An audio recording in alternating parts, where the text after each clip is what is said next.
The light. Oh, hold on. Like Jeremiah Love to the Cardinals. Who got him? The Cardinals. Oh, yeah.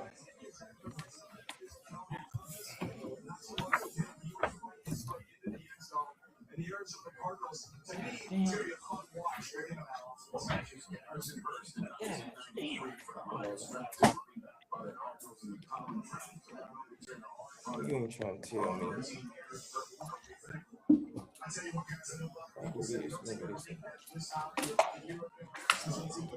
To the Raiders and didn't have this breakout rookie year because the pieces weren't there in front of him. We asked the same question about the Cardinals. It's not getting touches. It's not getting it out in space. It's not being there to Joe Robinson, Christian McCaffrey, and he gives them the and they're making it easier on the quarterback. That's a young quarterback. One of the guys in right now. So you want to get that playmaker. That's nice young playmakers on that offense. Secure that offensive line for the rest of the draft. They can do some things offensively. I would just love to put his mentality. Because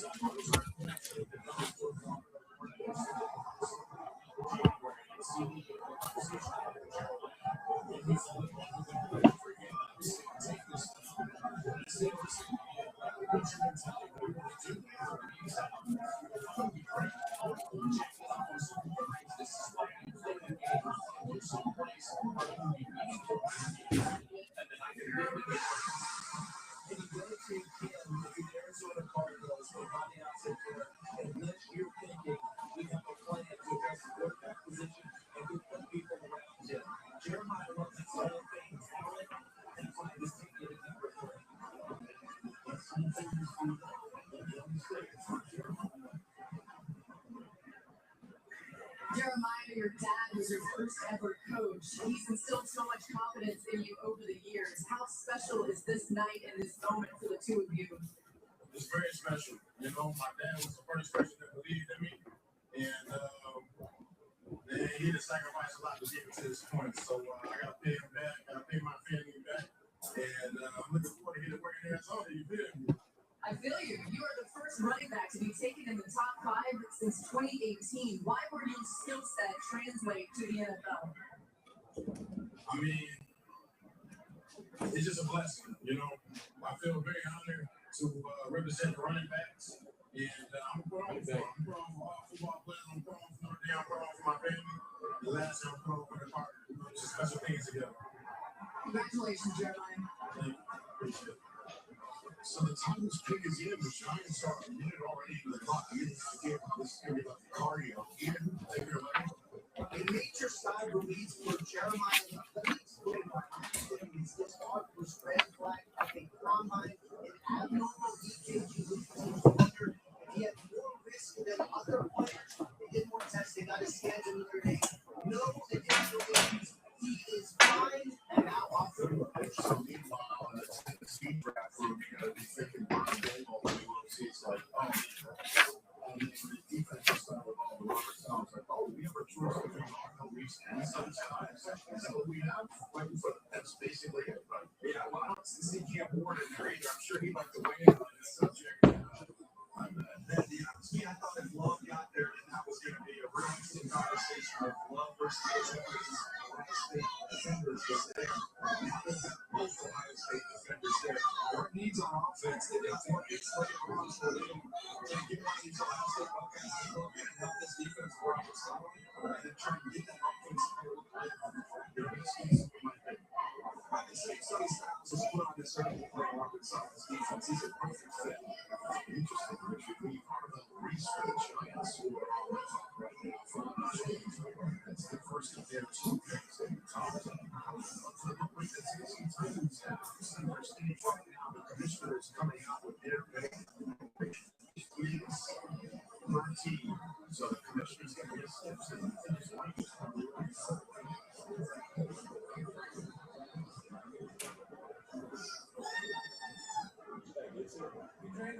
We're the 4th pick in the 2026 NFL Draft. Tennessee Titans select Carnell Tate.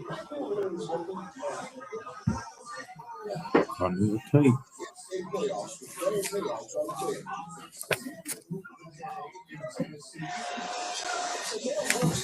My real frustration was miscommunication between Trent and Jay Will, but then Chad on the defensive end, protecting at the 4 spot with Dylan Brooks, willing to be off balance and react after it gets through. I mean, it's just special. From behind, you think you got the step. Now they check where the scores have speed as well.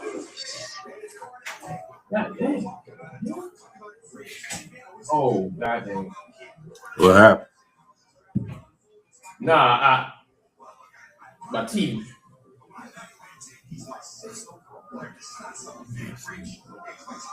Cornell Tate. Got him down. And now it's the 5 slots. We form the third quarter. We'll take the seat. Gilgeous Alexander back on the floor. He's got the strength to do that, and once he gets on top of it, he's able to stack the court, get on top of him, and adjust and make big plays down the field. He's got outstanding his contact catch rate is off the charts. It's meant he's coming down with it. And then after the catch, this is not the primary weapon he possesses. It's more down the field, but he is slippery and elusive when he gets in the open space there. Rock punch. You don't come out of Ohio State without being a power wide receiver. There's been a whole list of them. He might not have been the best wide receiver on his team, Joe, but he's the best wide receiver in this draft. Well, that's only because the guy that's going to walk across that stage next year first was his teammate in Jeremiah. He's really young, he's a terrific talent. He's a very technician. That challenge going to Ohio State and playing in that room. This is a long time. He is a great talented receiver. Listen, they invested in receivers last year. Idle Man, TK. They find them to be the receivers. They need a guy that's going to eat up the receptions on the perimeter. And he's been a wide receiver 2, quote unquote, with Ohio State. He is wide receiver 1 for Tennessee and forged that relationship with Cam Ward. All I will tell you is, I know he's a worker. Be prepared to go into the film room with Cam Ward at 5 a.m. each and every day. That's how Cam operates. You want to get on his good side, show up early, be there, get adjusted, and off they go. A bit of a surprise, Tennessee has to get more explosive. Cornell Tate helps them get there. The Giants pick the team. Cleveland Browns are on the clock. 6:43 to go until we get their pick for. They decided to get him some weapons in Tennessee. Who they got? Yeah, Cornell Tate. So they got him a receiver. But you know they were looking to get Jeremiah for him. Yeah, but Jeremiah's in Arizona now. Yeah, that's why he couldn't get him. That's what I'm saying. Yeah. Here we go. Damn. Also her dreams. My mom, she know everything. She was all right. Oh my God. If it wasn't for her, I would be here. She's like, I tell you, with Jeremiah, he and Price, they remind me as a combination. They remind me of years ago when you had Arkansas had Felix Jones and Darren McFadden. What channel that's on? It's on the NFL Network. Yeah, that's what I thought. And what's your name, man? Showing up. I think ESPN probably showing it too. ESPN got basketball on. Oh, yeah. I think the Price and Love remind me of that combination. Like I said, McFadden and Felix Jones. I think Price might end up being a better pro than Love for some reason. And it it all plus it depends on not just ability, but where you end up also. Him going to the Cardinals and the Cardinals being not being as a what you call it, not so good of a team.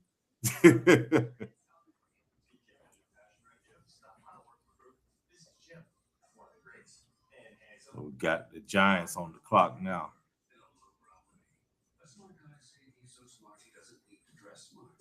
it's a classic power move. But the real power move is having predictive modeling to help prevent supply chain issues I knew I should have looked at it before.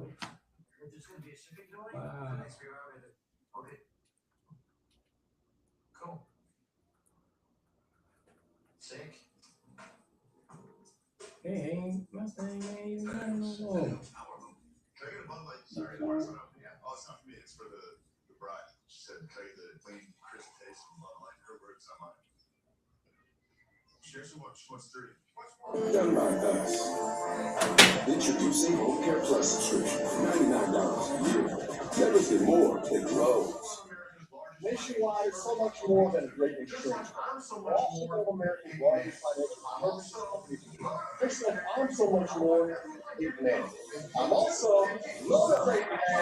I want everyone to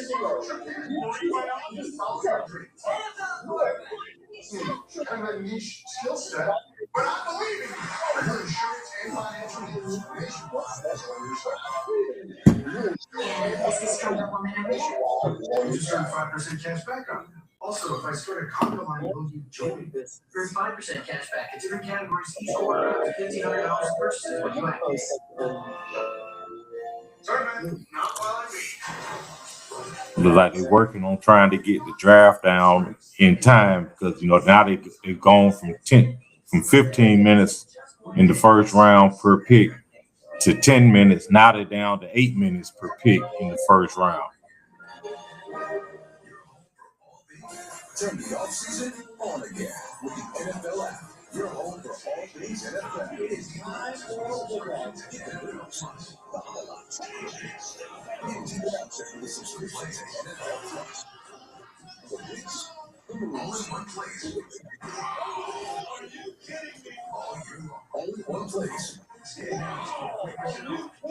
All year long. Welcome home. Stay now and score 40% off NFL Plus. Welcome back to Pittsburgh, the National Football League Draft. The New York Giants selection is in at number 5. And here comes the commissioner, Roger Goodell, to make the announcement. Okay, Giants. I wonder if they went DT to replace Dexter Lawrence. In partnership with the Tragedy Assistance Program for Survivors, TAPS, one of the NFL Solution Service partners, we are honored to recognize the surviving family of United States Army Major Paul C. Wilkie.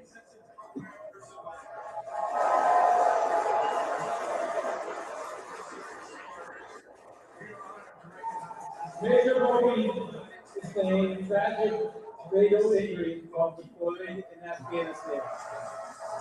He was survived by his spouse Tracy and their 2 sons, Andrew and Benjamin. Major Wilkie was raised in the Hudson Valley of the lifelong land of New York County. A tradition he proudly Survived by his spouse Tracy and their 2 sons, Andrew and Benjamin.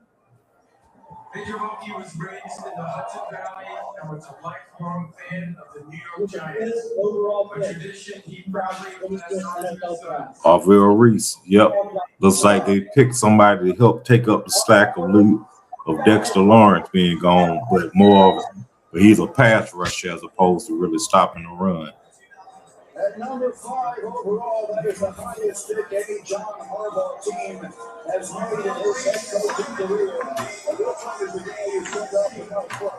He's 6'4", 241 pounds. He ran 4.46 on the combine and consensus All-American Lewis as a 4-10 linebacker.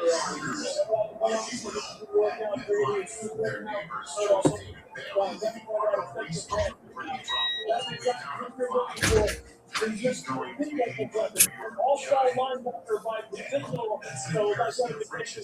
When he's going to be,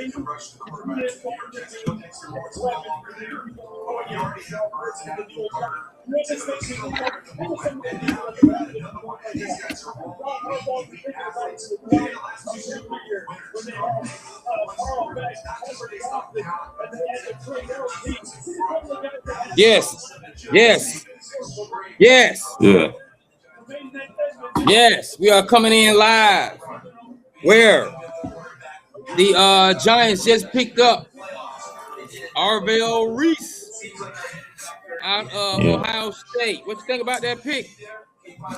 I think they're trying to pair him with Abdul Carter from last year to hopefully get them 2 pass rushers off the edge, and that's to make, and that should kind of, but still, what are they going to do about stopping the run? They were horrible stopping the run last year with Dexter Lawrence. So I want to see if they're going to try to shore that up in the second or third round, in the upcoming days. But if Reese and Carter both develop into what the Giants expect them to be, that will give them a very good pass rush coming from both sides of the field. So I don't have a problem with that. I think it's a sorry pick. I'm not even about to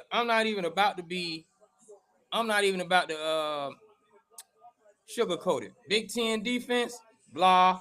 Penn State, Buddy came from there last year. What did he do? And now they going out trying to get some more help. It's typical. What did Harbaugh not see on film? It's typical of Harbaugh. That's what he likes. And you got to be able to rush the passer these days. And I'm sure they're thinking he's going to bring them a pass rush and hopefully free up so that Carter on the other side won't. So the second coming of Michael Parsons didn't do that with Sexy Dexter. Well, Sexy Dexter was overrated and was having issues last year. But I think that should free up both of them, because you're not going to be able to double team both if they develop, which is the main thing. Is a big if. But what are they going to do about stopping the run, though? That's what I want to know, because it doesn't matter if you got a pass rush if you can't stop the run. People just run on you. So the run is coming back. Most definitely. It's a Harbaugh pick, though. It's a Harbaugh pick. Absolutely. But I just want to make sure everyone knows. So welcome to the No Jazz Show. This is live at the 2026 Thursday. Where are we? April 23rd, Thursday, April 23rd edition of the No Jazz Show. We are going to take you through the picks. And for what you just seen when we came in, Arvell Reese came in for the New York Giants. And right now, you've seen Fernando Mendoza, of course, go number 1 to the Las Vegas Raiders. Then at number 2, you saw David Bailey, the edge rush out of Texas. Go to the that was a little surprising to see him going to number 2 overall. Yeah. But he might be humble. Like he might have told him, I'm willing to pay for the checks. Mm-hmm. You know what I'm saying? Because the Jets are now understanding that everybody don't want to come there. And if you show me you don't like it here, we might try to switch this thing up. Then with number 3, we have Jeremiah Love. I think that was a little high. Going to Arizona. You know me, I'm partial to back. So what I like, seeing a back go that high. And what is it? The return of the backs. Hey, the return of the backs. The only thing I'll say about that pick is NFC West, he might be all right. Yeah. Except for San Francisco. We're coming up on the 6th pick. Yeah. Now you see, they just selected Mansour Dijon. I'm a little second behind you now. Oh, okay. Yeah, they just selected him. So, what they're doing, they're trying to sort. They went ahead and got that. That's the cornerback out of LSU. Yeah. So people are falling as they may. Because the only thing that matters. When do you all pick? Oh, we picked 21st. One after Cowboys' second pick. Yeah, 12 and 20. If they don't trade down, trade up. Yeah. So what do you think about them pick? What do you think about Kansas City's pick? That's a good pick. Like we were thinking if he was on the board, we were looking at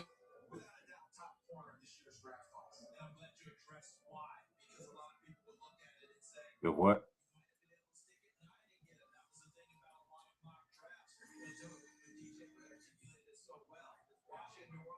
Hey, I think you froze up on me.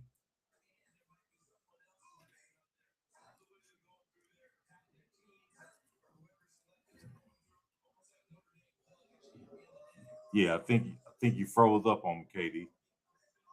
I see you, but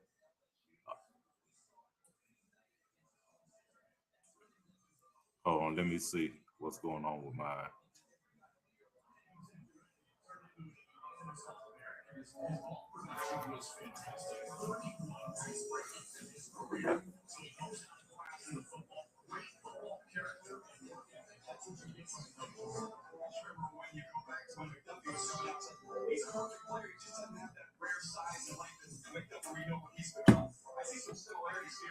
But Aaron, why are you messing with me when I'm doing this? What? Aaron, you supposed to have been and all of that, so we wouldn't even be going through this. You supposed to have came, go, Aaron, and come right back. What time do you get off? That's why I was showing you the hour thing. But Aaron, I'm trying to do this and you doing all that mess. I told you before, when I'm doing this, don't be bothering me. And this is the last time.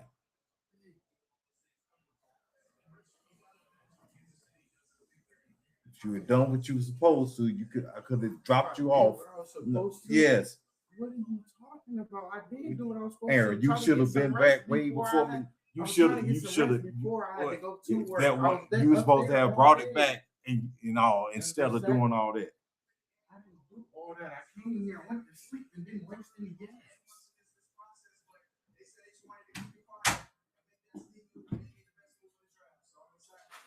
You were once a little boy dreaming of this very night where you would become an NFL player. What did that little boy say now? Man, don't stop now.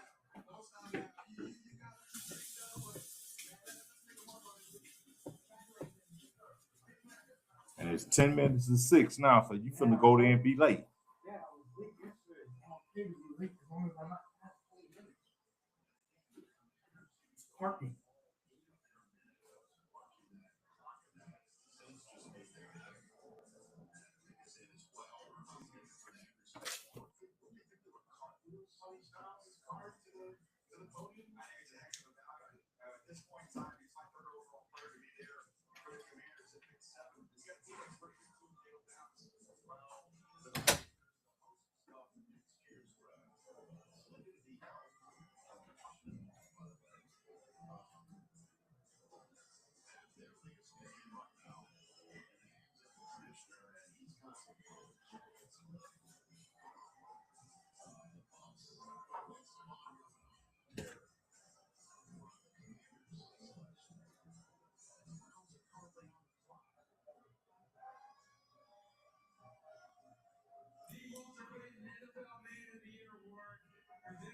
Nationwide is awarded to one player each year and celebrates their profound impact on and off the field.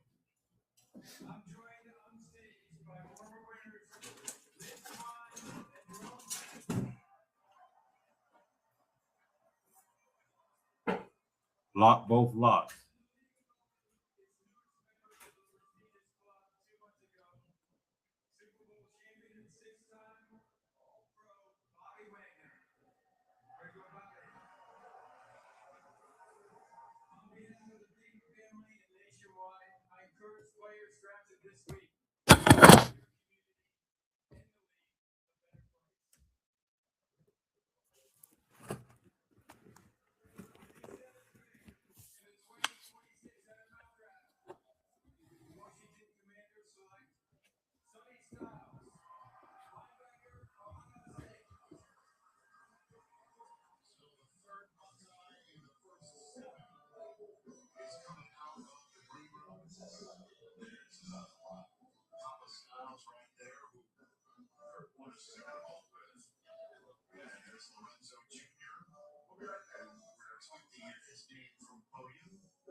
This one is just made for day one, right? I talked to Adam Peters this last week, the general manager of Washington. I was talking about Sonny Styles and how he would be a perfect fit for Robert Saleh because he had been around Fred Warner in San Francisco. Well, Leaders have been around Fred Warner too. I just didn't think there was any chance Sonny Styles would be there for him to take.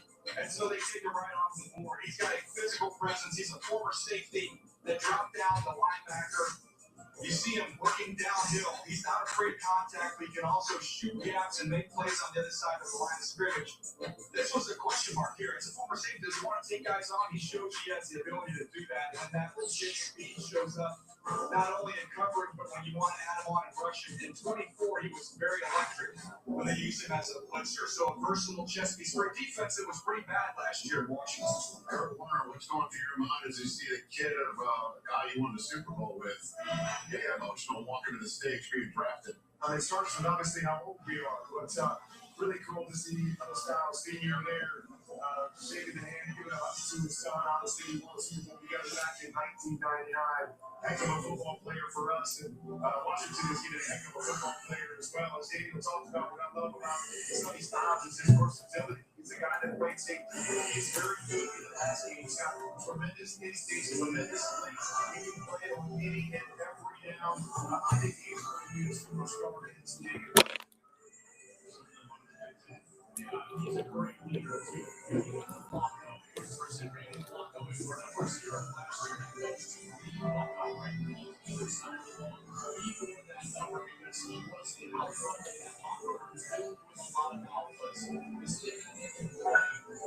His switch from safety to linebacker was so seamless, and that just shows you his athleticism and his instinct. He did it well the first year. He really made the jump the second year. Remember who coached him then? Jake Floriditis was a half linebacker and stuff the three-time All-American in Ohio State. And Ohio State was your All-American and led a tree in your honor.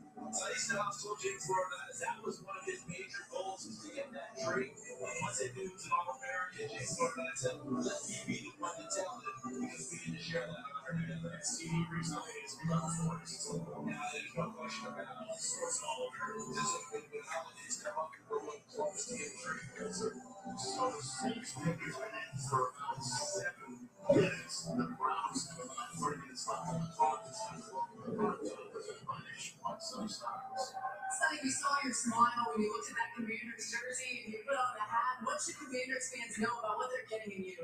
Oh man, I love the game. I love the guys, I love the brotherhood. I'm excited to be part of the organization. Coach Quinn, Mr. Peters, the whole staff. I love everyone there. I remember I was there 3 weeks ago. I told Coach Quinn, I was like, hope they'll be back soon. He said, we'll see. So I'm super happy. You have now been drafted. Your brother Lorenzo Jr. will be drafted this weekend. What do you remember about being little boys and imagining this night? And when I was host, he's my best friend, my inspiration. Just chasing around. We dream about this since we were 5 years old. So to see it all happen, living out the dream, it's just the beginning. Just the beginning. Enjoy this. Yes, man. Best combine performances we've ever seen from Sonny Styles. So we're 2 picks behind. The Saints and the Browns picks are in. The Giants are about a minute already on the clock. And the Cowboys first 2 picks in this draft. Right here on 100 years ago, no one would insure cars for military members. So they did it themselves. A group of 25 soldiers packed each other.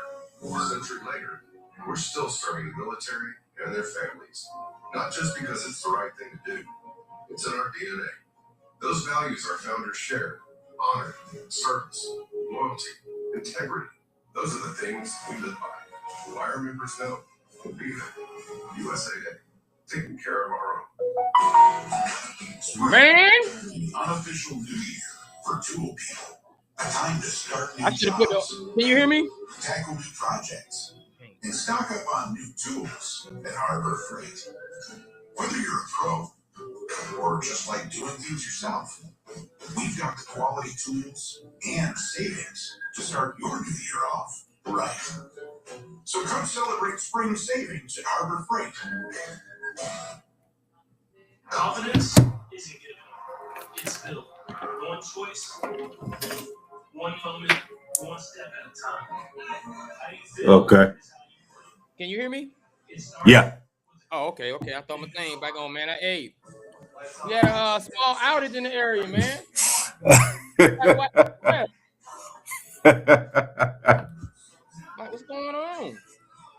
Bear with me 2 seconds, man. That's what live Okay. is, man. That's what live does. Yeah. Oh, Sonny Styles. Let's see what he bringing.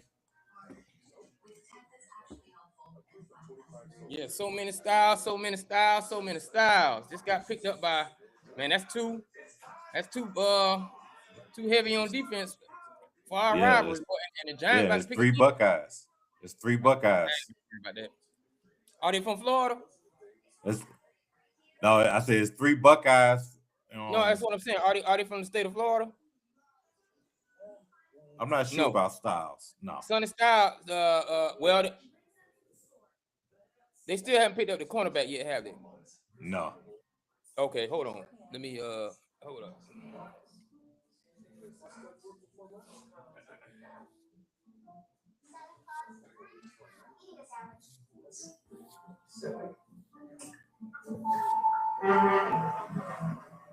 Car that sees what you can't. Yeah, that's him. How it should. Hyundai Tucson. Now get the Hyundai Tucson for 0% APR for 60 months. Plus 0 payments for 90 days. See more Las Vegas area Hyundai. Yeah, I'm not even worried about this too much due to the fact that I changed my studio around. As you can see, I'm not in New York. I don't have the city time. But yeah, so we got another selection coming up, and in between, I just want to let everybody know this is the No Jazz Show. Make sure you like, comment, subscribe. We are live on RUSSELLCANKER. We are live on the link on our No Jazz Show page, on the group page. Make sure you join that. We are live on TikTok. We are live on Twitch. Also live on YouTube at NOJASSSHOW. Now we're gonna hold that down and let this pick come in. Yeah, the Saints just picked Jordan Tyson. So they're giving Tyler Shuck some help at receiver, right, to go along with Chris Olave. So it would give them a good 1-2 punch, and Alvin Kamara is still lingering around in the backfield. So I would like to see the Saints pick up another running back there, because Kamara is getting long in the tooth, and he's not exactly the most dynamic runner these days. So maybe in round 2 they'll go after Price.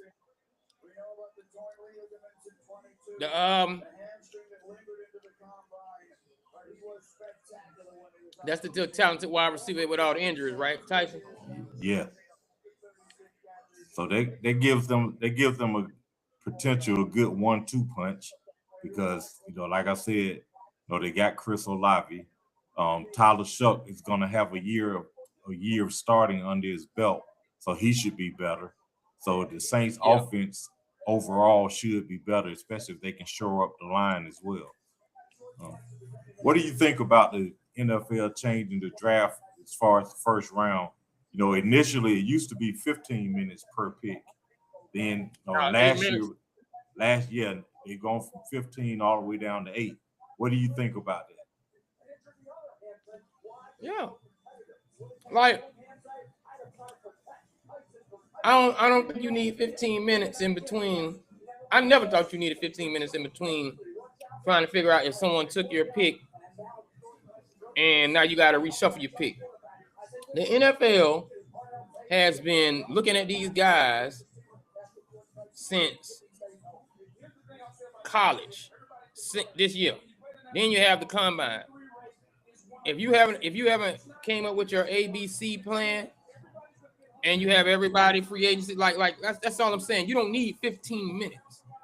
And let's never forget the debacle when years back, historically, I forgot who that was. Was it the Saints? The Vikings.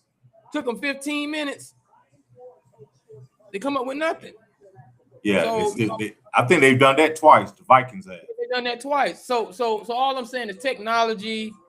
As many people that are in the room, I think they need to cut it to 6. I also think they did it because of time. Also, you're looking at 2.5 hours max now Yes. with the first round, and it comes on at 8 o'clock on the East Coast. So you talk saying, and it's Thursday, so you're talking, okay, 10:30, we're done. It's just like a Thursday night football game. So Get it it's in, the get it same, out. it's following the same thing, yeah. Yeah. I think it's a good thing. I think it also shows again why the NFL is cutting edge and does everything better than every other league in the United States. They just get it. They manage to get things right when it comes down to engaging the fans as well as being time conscious. Right. And how much doesn't that time shut down in the second and third rounds? Like you don't get. Yes, it goes down. It goes down anyway. So yeah, I mean. And we see the Browns, their pick is in. We're waiting to see who it is. Yeah, And you they still interviewing Tyson with me. Like you are a good 2 minutes ahead of me. Okay. Yes, I won't announce who that pick is yet, but just know the Giants are on the clock now, and they got that number 10 pick overall because they made their trade. Oh, so I got the Browns still on the clock. Yeah. No, the pick is in. I'm showing the pick is in for the Browns. Oh, the pick is in, but not the Giants on the clock. Yeah. Yeah, and that's their second pick, number 1 pick in the first 10 picks because of the trade for Sexy Dexy. So maybe the Giants and will all go. that just happened. Yeah, so maybe the Giants will go defense again. And let's look at this again. Let's go back to your point of 8 minutes versus 15 minutes. You made that trade with the understanding. Oh, we got a strategy already. Yeah. Already, we know when we got rid of Sexy Dexy, we know what we want to do. Mm-hmm. We know what we want to do. So you don't need 15 minutes to figure that out. And the Sexy Dexy trade was what, 3 days ago? Yeah. So do you think go ahead the and Giants? I got something I want to do anyway. Okay. So they haven't showed the Giants the Browns pick yet, just saying the pick is in. But do you think the Giants are going to try to replace Sexy Dexy now, or do you think that now they go offense, or do you think they go secondary? Because I think they go defense because their defense was horrific last year, and and it obviously it saves the money. And now we got Spencer Fan, offensive tackle out of Utah, was selected by the Browns. So the Browns are trying to give Shedeur or whomever winds up being the starting quarterback a little protection up front. So I never have a problem going O-line in the first round. But I do recall when Jimmy Johnson, his thing was not necessarily going high in the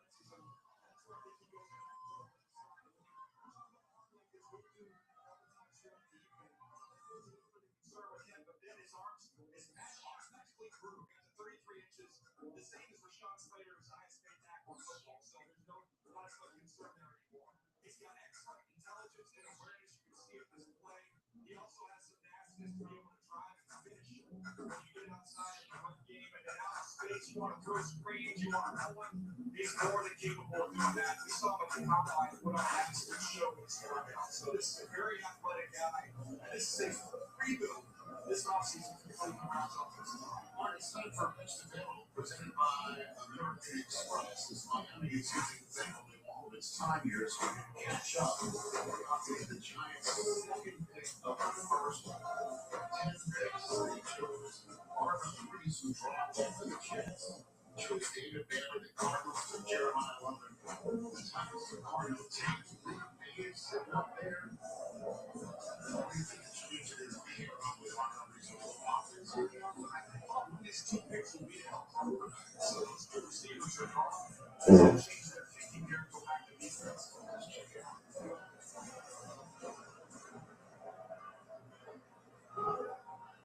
With the 10th pick in the 2026 NFL Draft, The New York Giants select Francis Alvino. Tackle. So this is to Jackson Park. And so the Giants, with their 2 first-round picks, go defense, Arvell Reese, Yep. and Francis. I think you kept going. Francis Yeah. Mariota, I'm pretty sure that picked up for you, man. Yeah. This connection. I think they listen. Via satellite is kind of crazy. Oh yeah, because I said via think it satellite. was. Yeah, because I'm not sure when it goes out if I'm still recording or not. I don't think it is. You are. Oh, No, I you wasn't aware of that. Okay, so I Yeah, keep yeah, going next Come time. on, yeah, you keep. Yeah. Because when I come back, and this is for anybody out there that's listening, he turns into your host. The session is still going. Yeah. Now, Yeah. what do you think about Miami? About the Giants picking Francis from Miami as the DT? I figured they would go ahead and for them they'd say upgrade at a cheaper cost by picking him up and letting Sexy Dexy go to the Bengals. Hold And on now. this is a Harbaugh pick. He got a pass rusher, and now he's got someone who should help plug the defensive, with the running game as far as stopping the run. So They already got him updated. Yeah. Now Dallas is on the clock. Hold on now.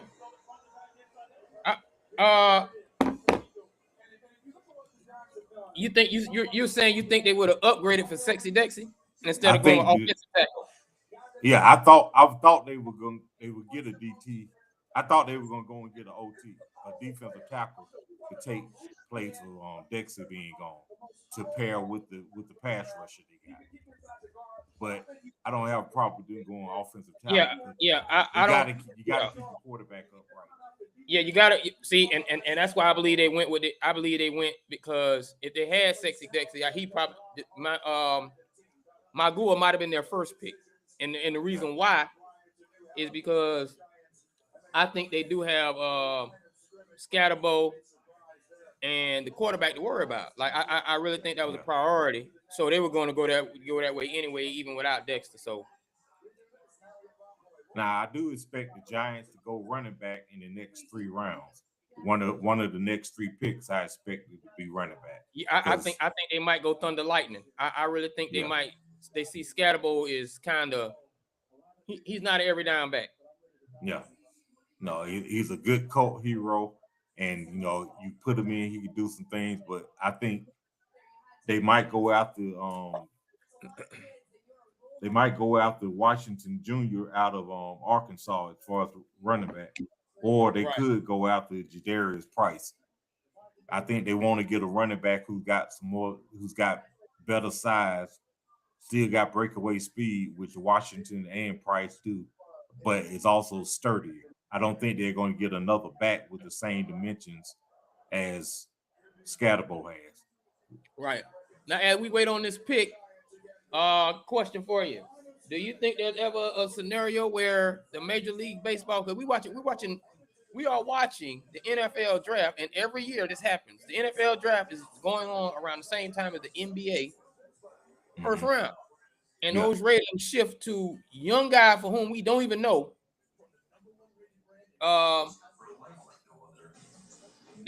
The ratings just shift, and that just shows you the power of the behemoth of American sports, which is the NFL. So my question to you is there ever a situation where you think Major League Baseball being third and the NBA being second can shift and surpass the NFL as far as popularity is concerned, where this might not happen? I don't think so. And another reason I don't think, and part of the reason I don't think so is, and it's a different game, different sport, but it's under the same umbrella as far as sport-wise. The growth and how much they're putting into flag football, which also, and those flag football players, a lot of them, they do watch the NFL also. I think the NFL has continued to do a great job of marketing, making the game accessible, even though they're charging us $1,000 a year to watch watch every game. But I just think that the NFL, because of how compacted the schedule is, the season is, it spurs interest year round. Because baseball, basketball, their season go on for months and months, and they have a whole lot of games. There's only at this point 17 games. So the NFL, the way they do it, and they continually market everything. Soon as the Super Bowl is over, hey, free agency started. Free agency started. Okay, hey, now we got the combine. Oh, the combine. Oh, now you got the draft. And then also you got OTAs that are starting now. There's always something going on with the NFL to spark your interest. There's always something, and it's like with the NFL, everything counts.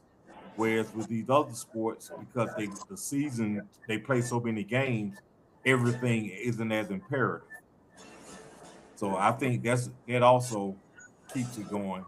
And bottom line, football is America's passion.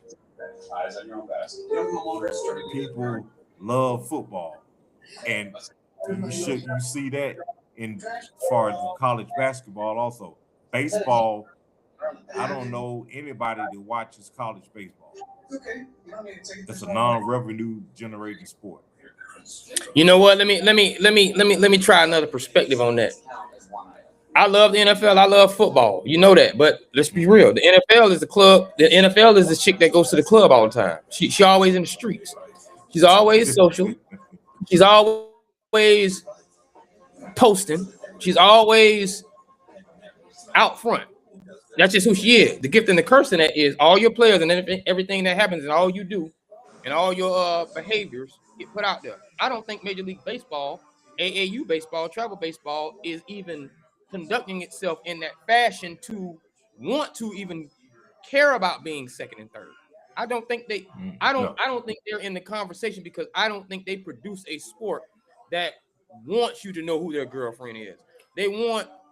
I'm pretty sure those guys who make more money than everybody want you to know that they're dating a star and they get all those girls. I don't think they want you to know that. You know what I'm saying? So the NBA competes with that.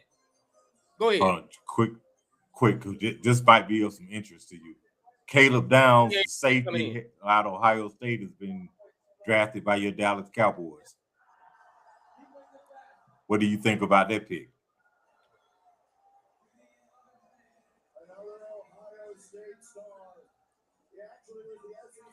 All right, so here's the thing about the Caleb Downs pick. I'm just gonna say this.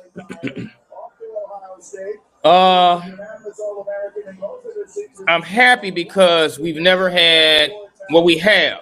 I'm happy because we have had safeties pick. We have. I'm skeptical because when we pick high safeties, we haven't really had Hall of Fame caliber safety since Darren Woodson. 36 DBs overall have made it to the Hall of Fame. We need a Hall of Fame type safety. I'm sorry, we need a Hall of Fame caliber safety. I can't put that pressure on this young man right now, but he does have that. There's never been a Hall of Fame safety that played for. Has there been a Hall of Fame DB that's come out of Ohio State or Alabama? I don't think so. There's one that come out of Florida. High school product. Alabama Hall of Fame DB. No. Ohio State. No, they don't have any, but they do have. They have one from way back in the days, like might be played for the Raiders. No, he's not in. Oh, okay. The assassin's not in. So my thing is, North Georgia products. He's not a South Georgia product. South Georgia has better football than North Georgia. Mm-hmm. North Georgia products come in, they fizzle out. All of Georgia products in football, I'm talking high school, they're cool, but they're not like South Georgia. They don't have that dog. So I'm not saying Buddy is not good. I like his head, I like his smarts, I think he'll be a great professional. Everybody can't play in Dallas. And what I mean by that is they can't handle the limelight. So that's what I look for first. So I'm cool with the pick. I'm cool with the pick. I just think that they better do something with that 3-4. They better come in with a guy that's gonna help him out on that front end. Yeah. The back. Yeah. The fact that Caleb Downs is good in run support is gonna help. He like to put his nose in. Yeah, he got to get his nose dirty. So that's gonna help in the event that they aren't able to get a D lineman or the inside linebacker who's able to help plug the run. But also he can control the back end. Yeah, I'm excited about the pick based on position. Yeah. Yeah. So I guess I'm assessing the helmet, and that's just what it is. Right? Yeah, this is the fourth. That's the fourth Ohio State Buckeye drafted in the first round, and we are 11 picks in. They're the 2001 Canes. Yeah, they are on a streak, and I think there's probably two more that still might go in the first round. Now the Dolphins pick is in, so we're waiting to see who that is now, and the Rams are on the clock. And like you were saying, football is, she is out in the streets all the time, and baseball isn't. But I think we like to see football. We like to see her out in the streets because most of the time she's looking good. Most of the time she's looking good. Yeah, like I said, I don't think Major League Baseball wants to be that girl. I think the NBA is the Jan Brady to the NFL's Marsha Brady. And I think she had a – go ahead. The pick is in? The Dolphins pick is in. That's Caden Proctor, offensive tackle out of Alabama. I like that. Yeah. I like that for what they need to do. I see them getting a running back later. Yeah, so that's gonna really help Malik Willis keep right. him up. That's Malik Willis. Right. Yeah. And I do think they shoring up the offensive line. It's of course it's only one pick, but putting the emphasis on that is showing something that they didn't do previously after having seen Tua get knocked around for all those years. And I think that also factors in also.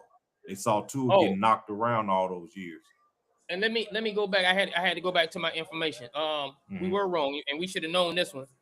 Ohio State product, but this is how far it's been. Dick LeBeau and Paul Warfield. Paul Warfield actually went in as a wide receiver coming out of Miami, but he played both sides at Ohio State. And as far as the Georgia project is concerned, but that's still South Georgia, Champ Bailey out of Georgia, out of the state of Georgia Hall of Fame.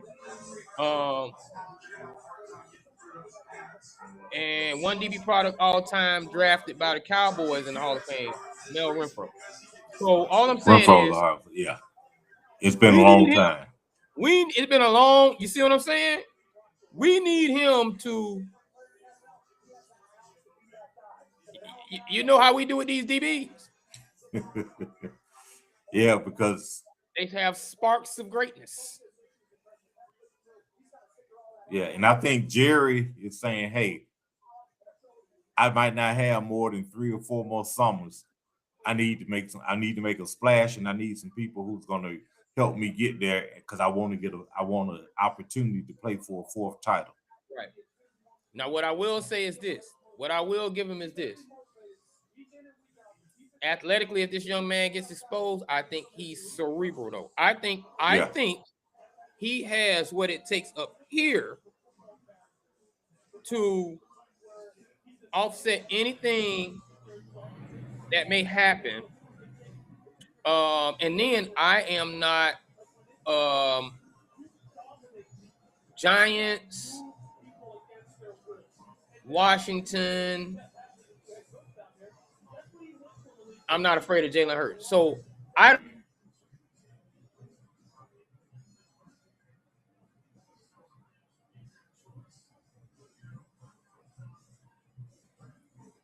Looks like we're having a technical difficulty. So KD was saying he's not afraid of Jalen Hurts. So he thinks that helps with Dallas' pick of Caleb Downs. Now we got the Rams pick is in now. We're waiting for it to be announced, and the Baltimore Ravens are on the clock. It's going to be interesting to see which way the Rams decided to go. You got a quarterback who's getting up there. Stafford is 38 years old. So, hey, did they go to shore him up, or are they looking? Because really, I don't think the Rams have any glaring weaknesses. So they kind of have the luxury of picking anywhere that they would just like to upgrade, but not a strong need anywhere. So who knows? Maybe they go receiver. Maybe they go. You never go wrong going O line or D line. So we're gonna see how that pans out. But Proctor, I think, is a good pick for the Dolphins. They need someone to keep their new quarterback up, Malik Willis upright and healthy, so that he doesn't go down the same road as Tua did.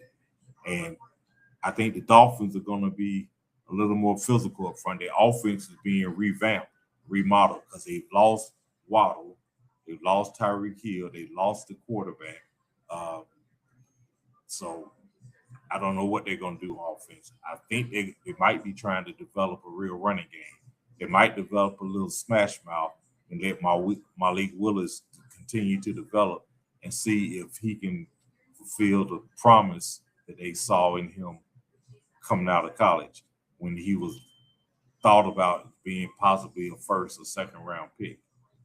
They paid him $60 million, so it's not elite quarterback money, but it is pretty good quarterback money. And I think they're expecting to get pretty good quarterback play out of him. The Rams, hey, let's see what their pick is. They haven't announced it yet, but like I said, the Ravens are on the clock. So let's see. We're gonna go back through the first 11 picks thus far in this year's draft. Of course, number one pick, which was no surprise, Fernando Mendoza. Second pick, David Bailey, which kind of surprised me. The edge rush out of Texas Tech. He goes to the Jets, and the Jets are one of those teams that need everything. So there's really no wrong pick for the Jets. Jeremiah Love, running back out of Notre Dame, went third overall to the Arizona Cardinals, and they need quarterback. They got some stuff going on with the old boy who they brought in, Jacoby Brissett, who now wants to be paid like he's a starting quarterback instead of bargain basement price. But me personally, I love the running back position. It's my favorite position. I'm glad to see a running back going this high. And hopefully there's a running game there for him, as well as with him running the ball, because running back is probably the easiest, and I don't say easiest lightly, but it's the most, I say easiest because it's the most instinctive position on the field. And as a rookie, you can come in and have success right away if you have decent blocking and you have opportunities. So he's going to make things easier for Brissett, and he can also take some of the pressure off of Marvin Harrison Jr., who's yet to fulfill the promise that they thought that he had coming out of college. Number 4, Carnell Tate, another wide receiver out of Ohio State, should help Cam Ward out because most of them come into the league pro ready. So Cam Ward should be happy right now. He's got him a target that he can go to. Arvell Reese at number 5 went to the Giants, gives them a pass rusher. So that gives them 2 pass rushers drafted in the first round the past 2 years. So you have twin pass rushers if they do develop. And look who's back into his aisles. Hey man, I guess me being on this early. has a lot of traffic going on. I don't know, man. I do not know. But nevertheless, thank you for joining us. And please make sure you like, subscribe, comment, share. I'm just coming right in the middle of whatever you were saying, man. You know what I'm saying? Hey, you know what I'm saying? it's kind of like E&E or like Wu-Tang. You just interconnected. Everybody, you just come in and keep the party going. Right. I'm almost honestly believing that in my area or in my feed, there are just a lot of people doing what we're doing, man. Shout out to all the podcasters coming out there. We probably just overload the system, because I have like very healthy network, but it's something in the system. And I just called it before you came back in. I thought they might go that way, and the Rams have selected Ty Simpson, quarterback out of Alabama. I don't think that he should have gone that high. I'm not that high on him, but I do understand because Stafford at this point is year to year, and they're probably looking at, hey, we don't anticipate being in a position to draft a quarterback or potential franchise quarterback next season. So he's available. Let's grab him. Now that being said, I don't think Simpson is a franchise quarterback, and really, we haven't had too many Alabama quarterbacks that prove themselves to be franchise quarterbacks. And I don't know why they keep believing that all that talent around them is not what's the. I mean, you can almost say that for the SEC. Like, if you want to pick a quarterback out of the SEC, you better have okay. Joe Burrow might be the only exception. Joe Burrow might be the only exception in the past years that had a hell of a lot of talent around him, and then he still had. Yeah. He was one of the talented ones that was at the SEC school. But other than that, if you're not Cam Newton or Peyton Manning, where you don't have high-level talent around you, and then you still show up, that's where I'm serious. Now, another thing about that is how many quarterbacks I'm saying from a rookie, and then I want to tell you the lineage. How many quarterbacks has Sean McVay ever developed from a rookie? He's one of those guys who, I think he's an excellent offensive coordinator and a play caller. But he's kind of like Gruden. Gruden never developed a quarterback. He worked with some who turned out to be pretty good, but he didn't. But he hasn't raised the quarterback from a toddler up. Where McVay from? What he going? Oh, as far as the tree, he from the Gruden tree. Yeah. He started as a little ball boy. He's the Gruden tree. You're not a quarterback whisperer. Well, you know what? Yeah, I haven't seen it yet though. No, I haven't seen. I mean, he's done a good job with the quarterbacks that he's been with, who were already pros. He helped golf, and he also, he put Stafford in a position to get inducted to the Hall of Fame, but he didn't mold them from a newborn up into an adult. He got an adult and said, hey, let's do a couple of things like this way. So I don't look at him as a quarterback whisperer. He might be a quarterback fixer, if you will, but he's not a whisperer where he develops them all. Hey, if he goes there, he's going to be some good. Because we haven't seen anybody leave from there and all of them become stars either. Because Mayfield was there for a cup of coffee. But I would have stayed right there. I would have stayed right. That is where I would have stayed in that lane right there, where he was. So the Ravens pick is in, waiting to see who that is. What do you think would be the best player or position for the Ravens? And the Buccaneers are on the clock. I hope they go wide receiver. Yeah, that would help because who are you saying you want wide receiver? I don't- Or the Bucks? The Ravens. Ravens. Okay. I think they need to get one of them. They got that 6'4" boy out of Washington, a 6'4" boy out of Tennessee. But I do believe there's another guy that's higher than them.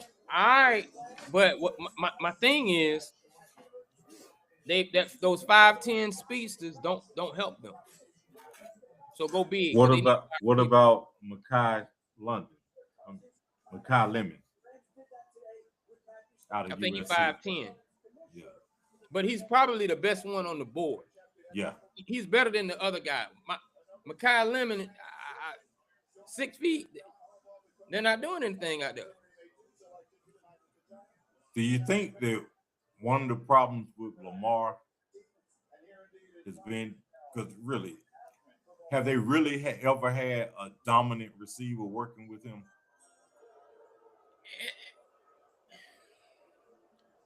We about to see.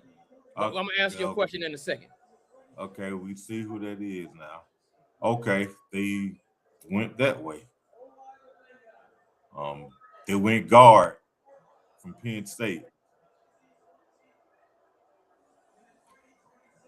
So Derrick Henry about to give him 2 more years.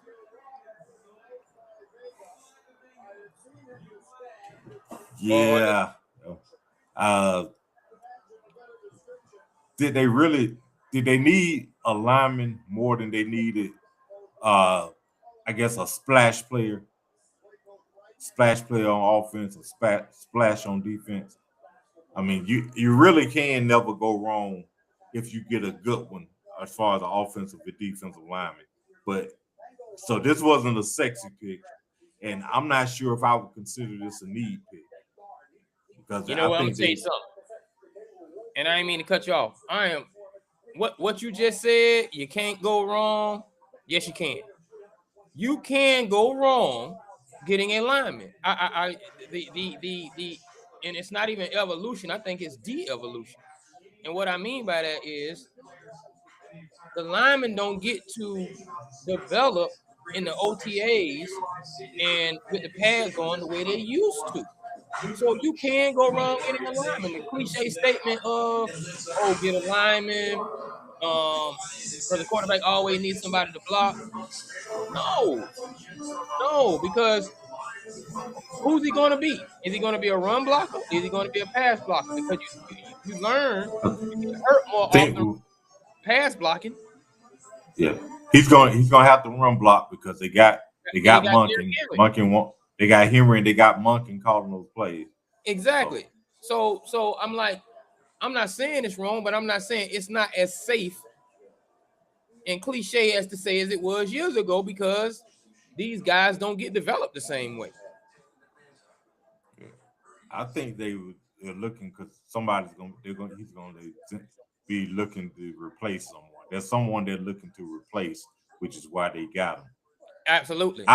I would have gone skill position on offense because I'm going skill position on offense because there's nobody on there, no skill position. There's no receiver.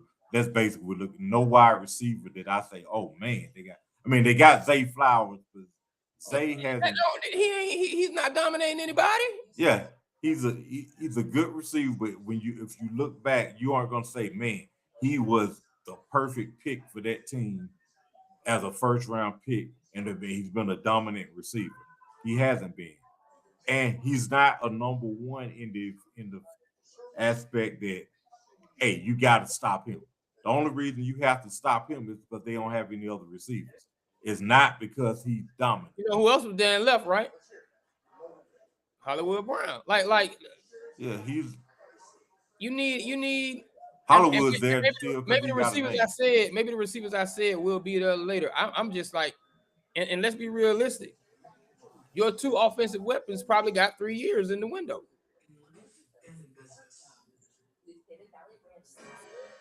Yeah, I don't. Derek got about 3 years. I mean, at most. Lamar. Yeah. That's about to be over, man. And it's not. I'm saying it's hurt. It's what I'm saying is. the skill set that he has needs to change this year. Yeah, they got to work on doing some things a little different. Because you still want everything that he has, but you have to protect him, and you have to try to still develop. You still got to protect him by having him do other things. Exactly. That's all we're saying, chat. That's all we're saying, chat. You know? I mean, alter his game a little bit. Call plays that are going to allow him to do some other things, keep him out of harm's way, but still have him as dangerous and as effective as he can be at his peak. I think they probably go defense at least three of the next picks. They should put in draft. They should draft defensive players with 3 of the next picks, not all 3 in a row, but they should have 3 when this draft is over. They should have drafted 3 defensive players because that defense wasn't doing what it needed to last year. I'm gonna say this right quick as we go in between each one of these commercial breaks.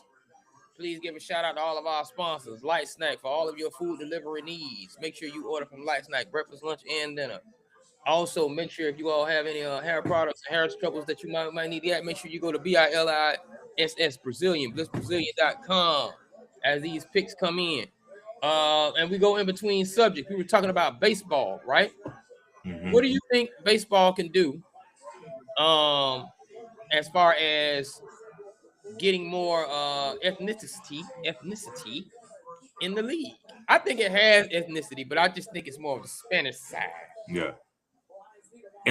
Baseball is not sexy. I mean, the main thing about baseball is the money and the longevity and the fact that you aren't banged up when it's over. But as far as for a certain, especially for a certain demographic, it's not sexy. The girls not coming to the game to see you. You don't get cheers. I mean, it's a root cause. There's not the game seems so far away from the audience too. Yeah, and it's hold on. We just got to pick in. Yeah, we got to pick in. That's what we doing, people. We Tampa Bay got your all right. boy My side chick is picked. Ruben Bain Jr., edge rusher out of Miami. Well, I knew that.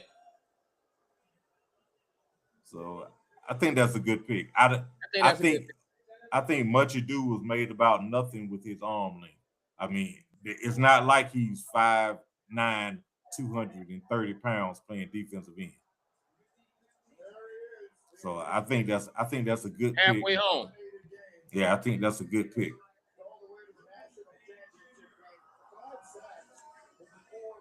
Now the Jets are on the clock. The Jets pick is in also, and the Lions are on the clock. So the 8 minutes is moving quick. I mean, hey. Did you see the lineman when he was doing the interview for Miami? But that boy cussed twice. Boy, And I am glad that we got 17 players who did decide that they were going to show up. Right. Yeah. So and shout out to the Ruben Bain and the Bain family who showed up wearing all chocolate. Yeah.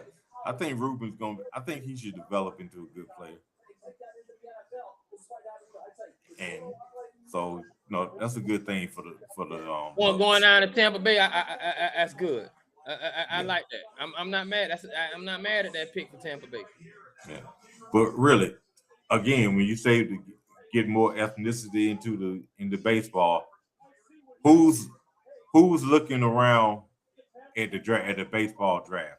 No, baseball doesn't grab your attention. Only other than the fact that they get a lot of money, which, hey, that's not anything to sneeze at, but you get a lot of money and you don't have the injuries. But it's not, nobody even pays attention to baseball for the most part until the postseason, to the pennant race. I mean, I don't think there's anything that you can do other than trying to make these travel teams more affordable so that other kids are interested in doing it. Because I've got a coworker She's got 4 sons. 3 of them play travel baseball. They're on the road. They're traveling. They're playing baseball year round. I think they get August off. So they don't even have time to do anything else because they're playing baseball 9, 10, 11 months out of the year. I'm going to say this. I believe that baseball has been tertiary since like maybe the 70s. Definitely the 90s, but they came along and they were teeter-tottering. But I believe the Balco case definitely made them say, "Hey, we're out of here. I'm not even with any of this. We backing out of here." We should have been able to do our HGHs and steroids and had no problems. Yeah. And also you look at it and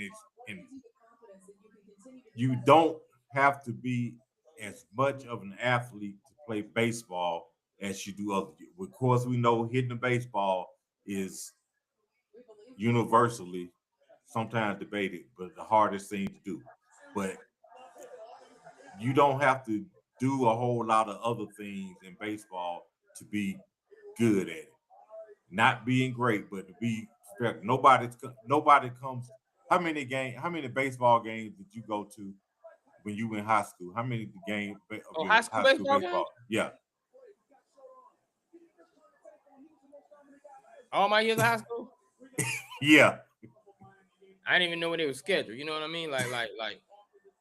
Yeah. Now, how many college baseball games did you go to? All my years of college? Yes. I didn't even know when they were scheduled. See, when I got to FAMU, Ben Coleman and Andre were gone. And the Hawk was gone. Like hey. They said it was popping in now. Yeah. Now, even if you didn't play baseball, why didn't you go? Why didn't you ever go and watch any of the games? Why didn't you? Okay, hold on. Hold that thought. Pick number 16 for the Jets. It went tight end out of Oregon. Kenyon Sadiq. I like that. Good pick for them. Bad pick for Sadiq. Who's his quarterback? Who's his coordinator? Who's going to do? Well, if he the can Lions stay, pick is in, and the Vikings on the clock. If he can stay as productive as he was in college, he's going to be a safety net tight end, and everybody going to be throwing him a little short ball. He might have a lot of receptions. He might end up like Jason Witten. I was just going to say he might end up like Jason Witten and Romo and Dak's first years. Okay, y'all, my safety. I'm just safety net you. I don't think without a quarterback, he's going to develop into what he can be, the Kelsey Grunks. It's gonna be a shame if that 4.3 speed of his. Yeah, he ain't gonna be able to use it. We never get a chance to see him. And that's what I believe. Yeah. Until he get a quarterback. Yeah. Now, they may in this new era of we send these quarterbacks and we end up having these quarterbacks come back alive as they've been doing. He may get one of those. Yeah, you know, I believe that you would have to reincarnation or not reincarnation, but I guess I don't want to say they were dead, but you know when they. You got to flex them. You're gonna have to flex them out. That boy, hey, he could be definitely. I watched him. I'm telling you, man, he has that. I don't want to call him a killer when I compare him to Kellen. No. Hernandez. Or Gonzalez. Gonzalez. No, is it Gonzalez? Okay. You said you don't want. Oh, okay, Gonzalez. But if you talking about the one who people, that was Gonzalez. That was Hernandez. Yeah, Hernandez. Yeah, Hernandez. Yeah. He has that type of versatility. I'm telling you. That was he was better than Gronk. Yeah, he had upside. He had some real upside. But what? But I knew it was Hernandez. I was trying to be. Yeah. I was trying to be easy on him. Yeah. So you didn't go to any of your high school or college baseball games for what reason? You know what? I'm gonna tell you something, man. Can I be honest with you? Uh-huh.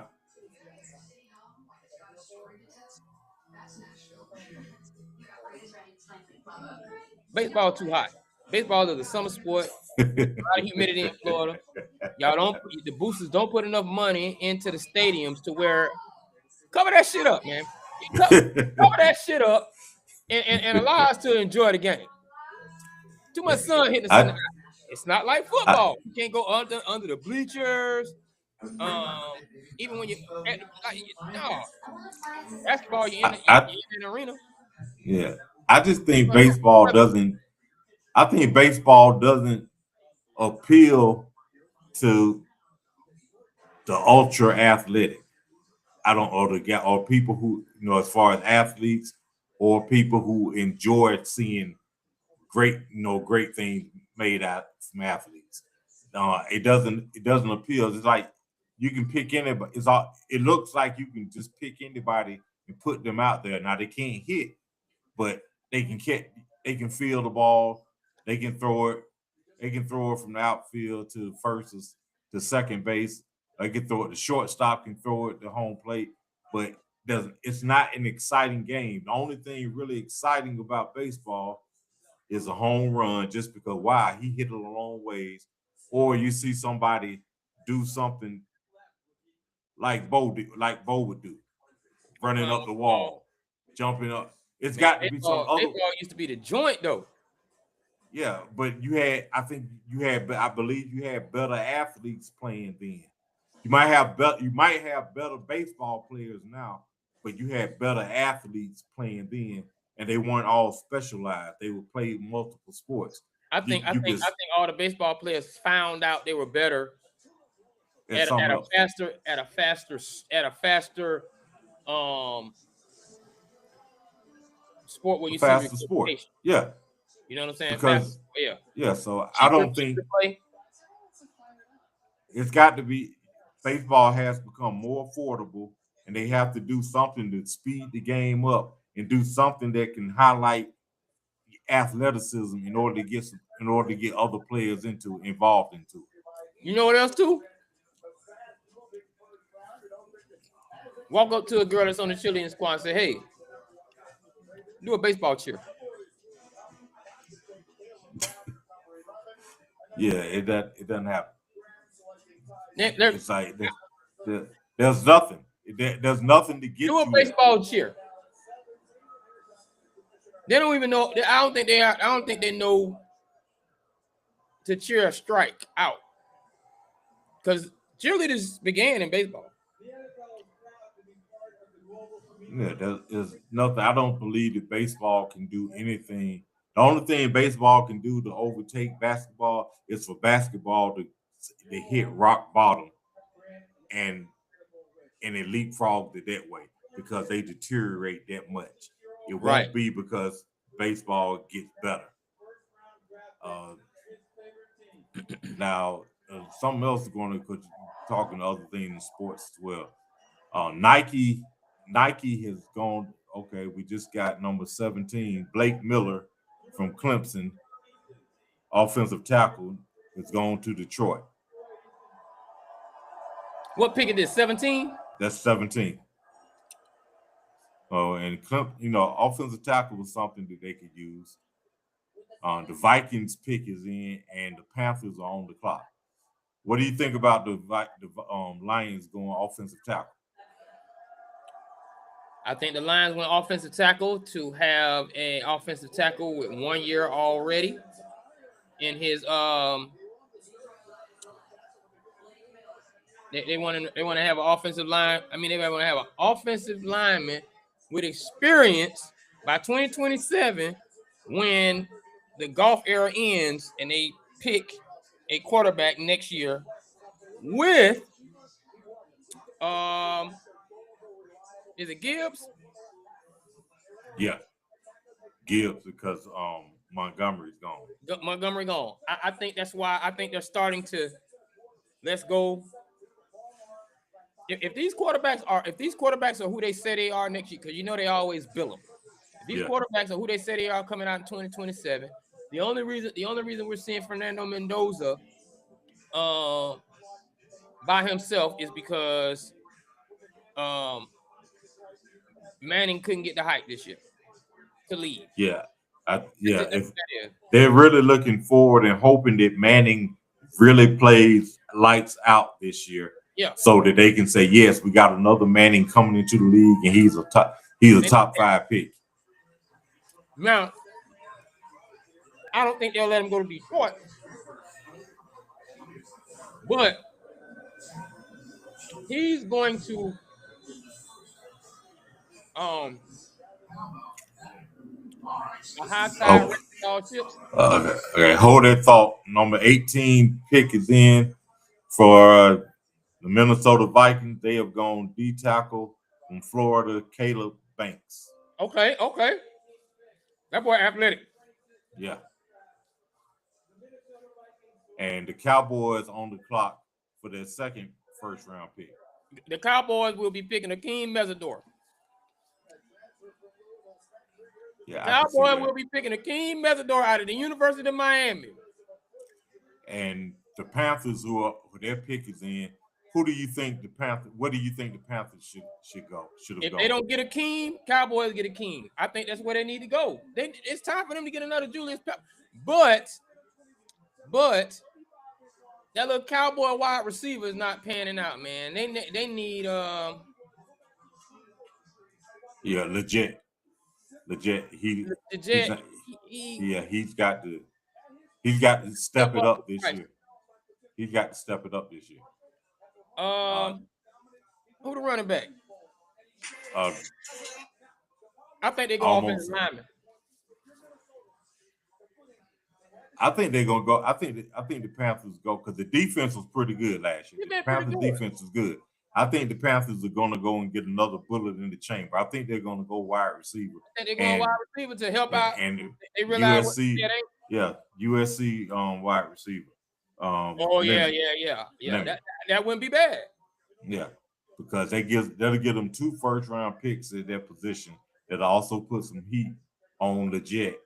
And if he develops this year, hold on. Oh, been a trade. Oh, the Eagles on the clock. Oh, I know what they about to do. Eagles on the clock after trading. Oh, hey, that joker be playing chess, man. It's almost like because of their man. Are they gonna get a Georgia player, or are they gonna go elsewhere? Because you know the Eagles love a Georgia player. They might get Mesidor. Yeah. After we see what the Panthers did. But yeah, after we see what the Panthers do. What is the but that's what I'm saying. You gotta have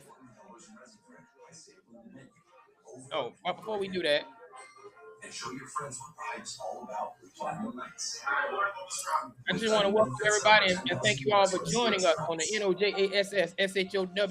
If you like, subscribe, comment. This is the April 23rd edition of No Jazz Show. It's live for the NFL 2026 draft. If you don't like it, keep it rolling. If you like it, stop doing the chat. You know, we are live on No Jazz Show. We are live on Twitch. We are live on TikTok, all at No Jazz Show. Find me on Instagram at No Jazz Show. Tell us at NOJASS HOW at Gmail. We are live on the local second page, RUSSELL. We are live on the local NIVKZ. You know, if you're not a sports fan and you're wondering, oh man, I thought this was the funny dude. He always be posting about Coach Wayne. We ain't on that right. Hey, now with picks 19, 20, and 21, we could still run on receiver because the Panthers could use another receiver. The Eagles are going to be getting rid of A.J. Brown. They could use another receiver. And the Steelers, we know, could use a receiver. Let's be real. We have a free agent out there that's not really a free agent. I mean, not a free agent. We have a franchise tag player out there. Who could be traded. Because he did sign his franchise tag, but he could be traded for someone who's willing to give him a long-term deal. And we might get us a wide receiver. So wide receivers could be a run. We don't. I don't know, man. Yeah, so we could be looking at Concepcion, Tyson, Lemon, and who was the other one that was left that I had on here? Let's see, Jordan Tyson is gone. Cooper. Glenavin. That's the second. Yeah, and also Cooper, or Mark Cooper Jr. from Indiana could go. Hold on, let me tell you his name. So it would be interesting to see a run on receivers, three straight picks, because all three of these teams, the Panthers, the Eagles, and the Steelers, could all use Austin a receiver. And Chris Brazile the second. Yeah, out of Tennessee. All three of them could use a receiver. So we're gonna find out shortly. Okay, and I'm from Florida. Hold on, I'm from Florida. I don't care about it is what it is. You can say what you want. I'm gonna say I like big boys, and I'm not gonna say pause because we don't play them games. Right. We men. And we don't play them games. We don't have to play them games. Okay, the Panthers pick is in number 19. They picked Monroe Freeland out of Georgia, offensive tackle.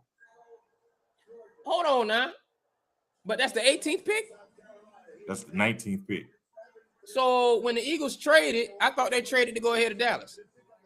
Yeah, they traded to be the 20th pick. So the Eagles are picking number 20. So Dallas traded the pick. Yeah. Oh my God, Jared, what you be doing?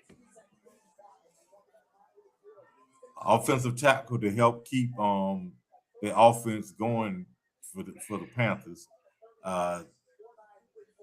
They want to protect the franchise quarterback because I think he's gonna, if he does well this year, you're looking at Bryce Young. I believe he'll get a long-term deal. So this is going to give him an opportunity because we know when you pick a person in the player in the first round, you do expect him to start. You know, they can say whatever they want, but regardless, if you're in the first round pick, you are expected to start.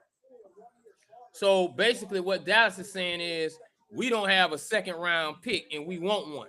That trade had to be a second round pick this year.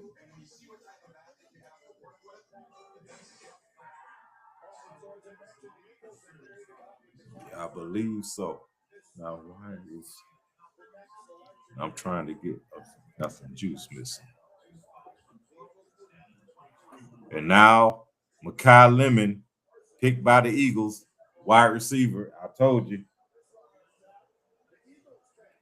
So that means A.J. Brown is on his way out. Oh, that means A.J. Brown is a New England Patriot. Yep. And Mekhi Lemon is a good receiver. So they're expecting big things out of him.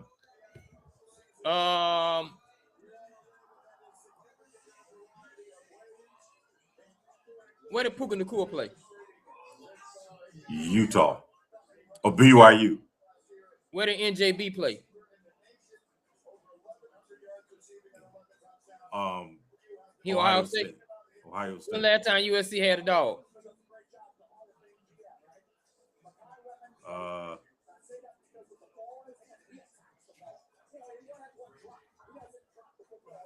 You stumped me on that one.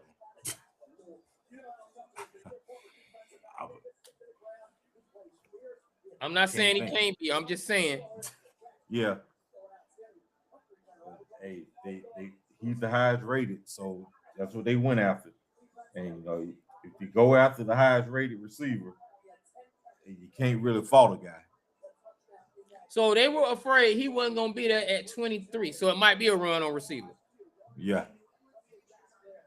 Concepcion is still available. KC, that's who Pittsburgh has been mocked to possibly get. So I'm expecting a receiver in Pittsburgh. I would love to get a running back. Speaking of wide receivers, Antonio Brown is eligible in 2027 for the Hall of Fame. Is he, or do you think he is first ballot? No issues. I think that he should be a first ballot Hall of Famer because it's supposed to be what you did on the field. And the only thing that he did on the field that's questionable, it wasn't during a play, was walking off the field for the last time he took his shirt off. With the Bucs. Other than that, yeah, you can't. Man is one of the best ever played. I don't think when he walked off the field, because that was coming behind all of his controversy that he had. I don't think when he walked off the field was worse than when he was doing the punt return or the kick return and he kicked the man in the face. Yeah. Hey, that was a great play. Woo! Like as far as devious acts. Yeah, that you really, walking on the field is, hey man, whatever. Yeah, I think he's the first ballot Hall of Famer, and if Absolutely. they do what they're supposed to, he should be going in. Now we don't know if he's gonna be off of house arrest or if what's gonna be going on legally with him, but he is definitely one of the best receivers to ever play the game, and it's not just productivity; it's what he was actually able to do. How big is that boy? How big is Mekhi Lemon? Is he 6 foot? 6. I think he's over 6. Kind of slow. Hopefully he isn't another Coach, I can't even believe this right now. Buffalo. Hopefully he's not another Keon Coleman. Fans, and you think about the fan base that's about to embrace you with open arms, what will they love most about you? Now, Pittsburgh's pick is in and the Chargers are on the clock. Hopefully he's not another Keon Coleman. Hopefully he's not another who was the boy they had before they had that run? Out of Philadelphia. Fred X. No. Wait, I'm talking about like recent before they picked Smith. Macklin. Jeremy Macklin. Macklin was good. When? He wasn't great. He didn't produce like a first round pick, but he turned into a decent number 2. When? He did. He was productive some years. He had some good years there. He didn't have first round years, but he had some decent years. All right. Well, I know who's interested in this pick. So let's see. Mekhi Lemon. Pittsburgh's pick is in, so I need to see who they got. Oh, y'all have a whole ceremony about it. You got the Chargers on the clock.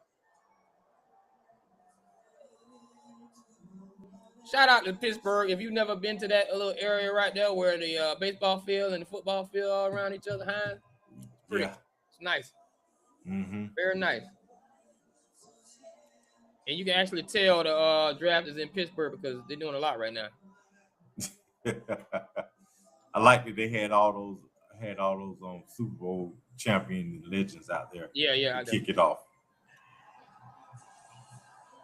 Like they say, if you win a championship in Pittsburgh, you never have to pay for anything in the city again. That's why a lot of those guys never moved. Hold on. I know the pick take 8 minutes, but did they get a little extra time with all this production going on? Well, the pick is in. The Okay. Chargers on the clock.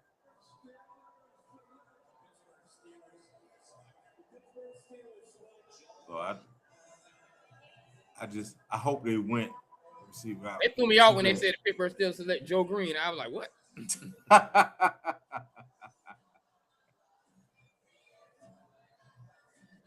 Yeah, but I think that AB should go in. And I saw something. We jumping around here. I saw something.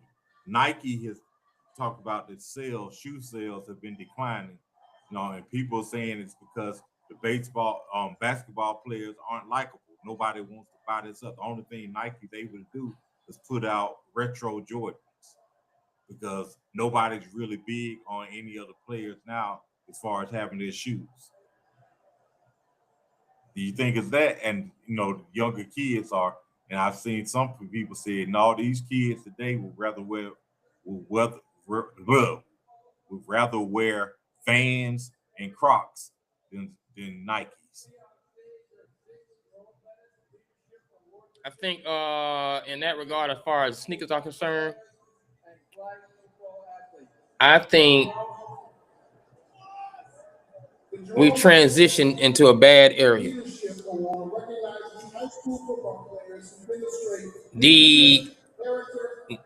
Okay, that pick is in for the Steelers. Max Iron, I don't want to butcher his name. Arizona State offensive tackle. I can see that. Yeah. I'm not mad at it. And also because Broderick Jones with the neck injury, we don't know if he's going to be. You don't know how and when he's going to be back. Right. You have to stop the bleeding. You have to. Yeah.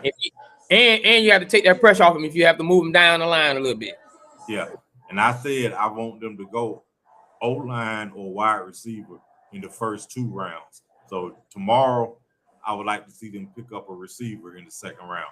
And because thus far we haven't had a bunch of receivers picked, there's going to be a lot of talent available tomorrow in the second and third round for the receivers, as the Chargers are on the clock. This was one of the faster, they say this is the fastest draft by position that we've had yet.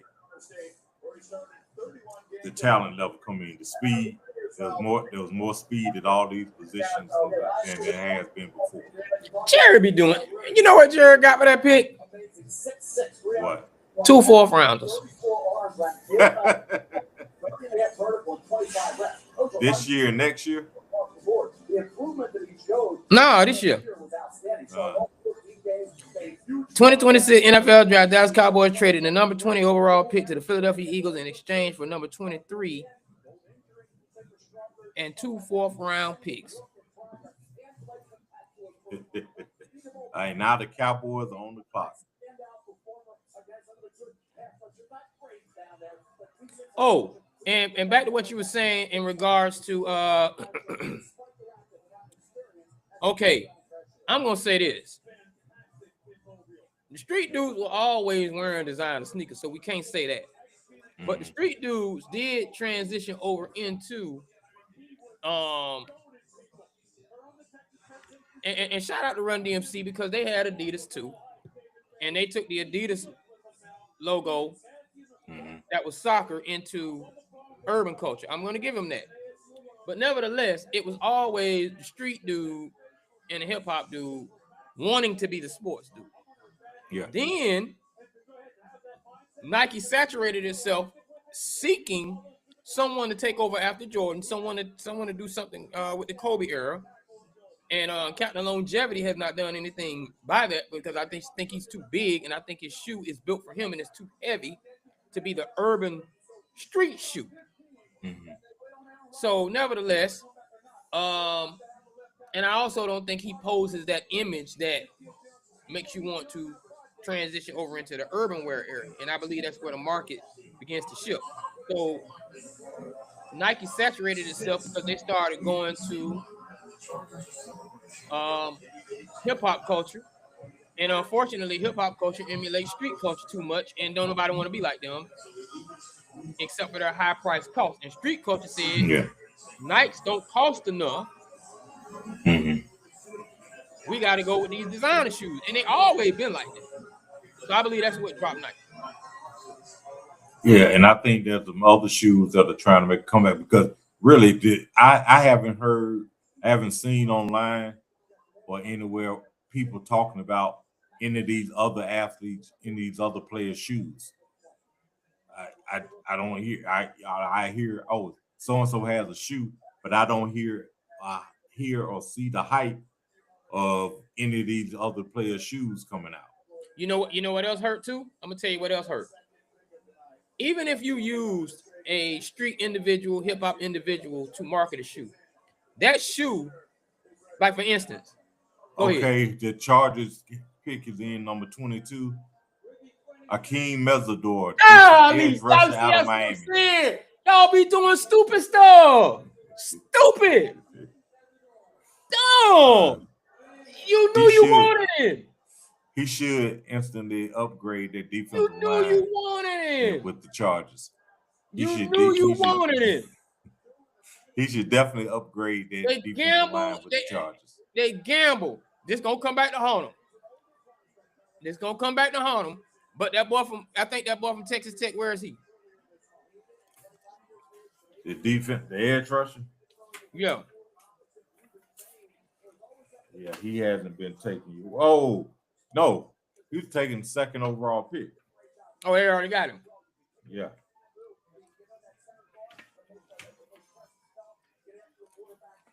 He was second overall pick. Baby. But Young is still available out of Missouri, and so is Falk out of Auburn. And Oklahoma, Thomas is still available also. So Dallas still has a chance at the edge rusher. But I think Mesidor is going to do a good job with the Chargers. I think, and it looks like a Harbaugh pick. Mesidor looks like a Harbaugh pick. Yeah. And Harbaugh,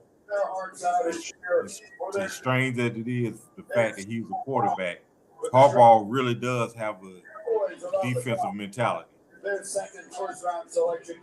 Harbaugh has a defensive mentality. And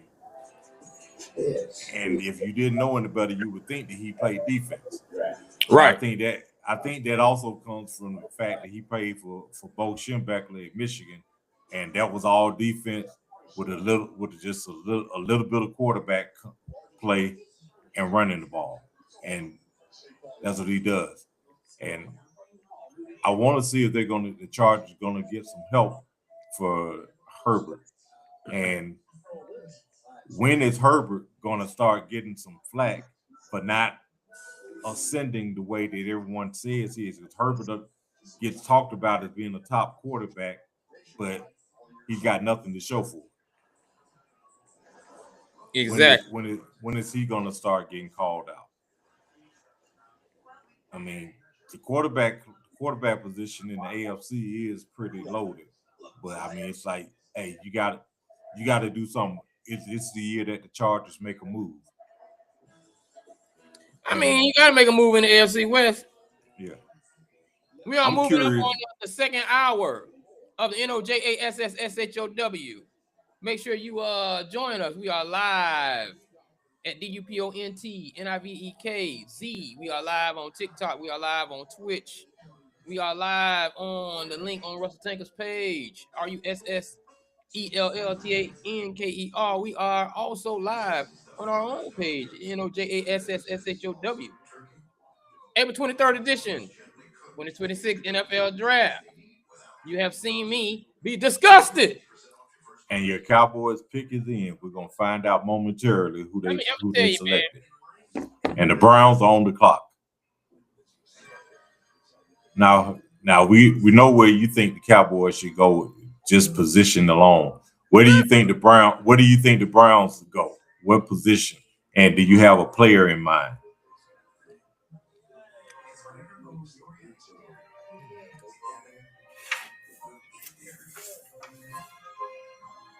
I think the Browns should go after Concepcion. They need a receiver. They need They need a receiver for whoever the quarterback's going to be. Have somebody help out Judy. Yeah, because Judy isn't quarterback. You get. I'm not mad at that. I think Denzel Ward and the other cornerback, if they had a safety back there with that front four they got, it could be nasty. And they could carry them if they don't have a wide receiver. I think it could be nasty if they had a linebacker or a safety on all three levels. Because Garrett is still, he can put his hand in the dirt and he can stand up. So I'm not mad. I'm not mad at safety, linebacker hybrid, somebody they can play with.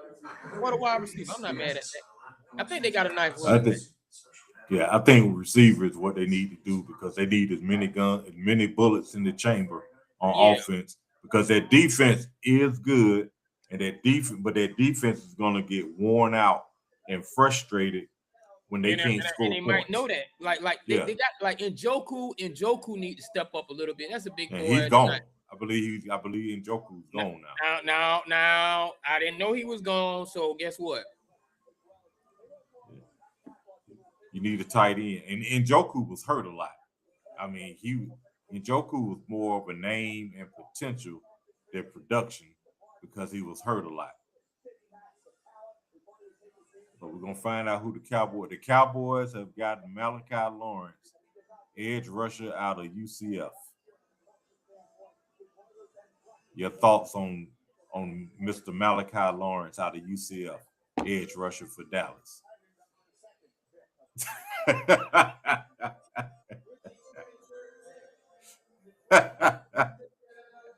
Hey man, they're still looking for somebody to replace the pass rush that they lost with Michael.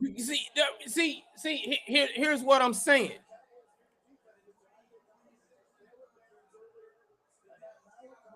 You know you wanted a defensive end. Can you not? You wanted one. Mm-hmm. How tall is he? Yeah, so the Browns are on the clock. And I knew Dallas was going to be heavy. Okay, 6'4", 250. That's that lean height for that 3-4.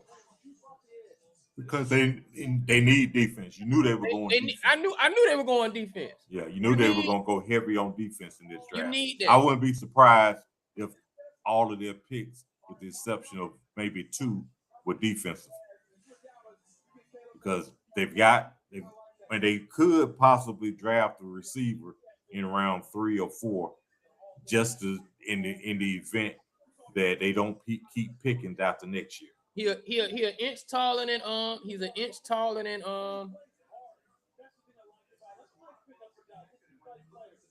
No, it just looked like I'm sorry, it looked like you had Mesidor in your pocket and you went Timu. That's what it looked like, and you know it. Fuck you doing trading back gambling like that? You don't do that.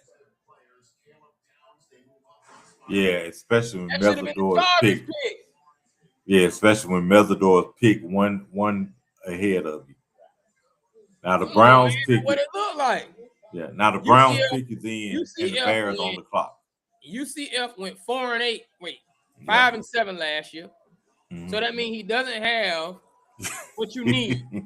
He does not have the championship motor. Yeah, but at the same time, you could say it's 31 years, and so you could say nobody's had the championship motor for the Cowboys in 3 decades. So he should fit in just fine. The Bears are on the clock, and the Browns. We don't need him to fit in fine. We need somebody to come in and change the locker room.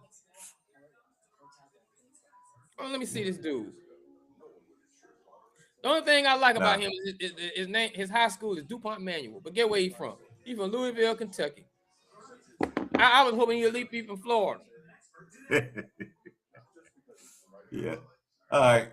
Speaking of now, the only thing I will say about that is, I believe, if I'm not mistaken, Champ Bailey was originally from Kentucky. I gotta look. Yeah. Born. Now, what do you think about the fact, you mentioned AB being eligible first year, next year for induction, first ballot. What do you think about Cam Newton being up?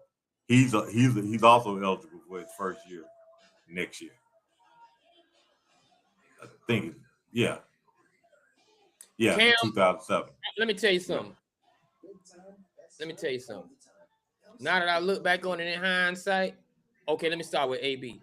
I think AB should be a first ballot because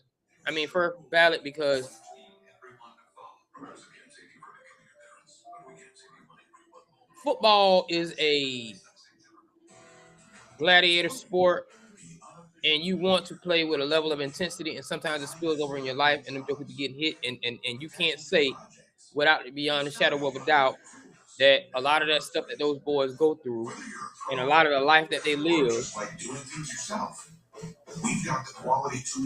with all that money you give them at such a young age, you won't have them.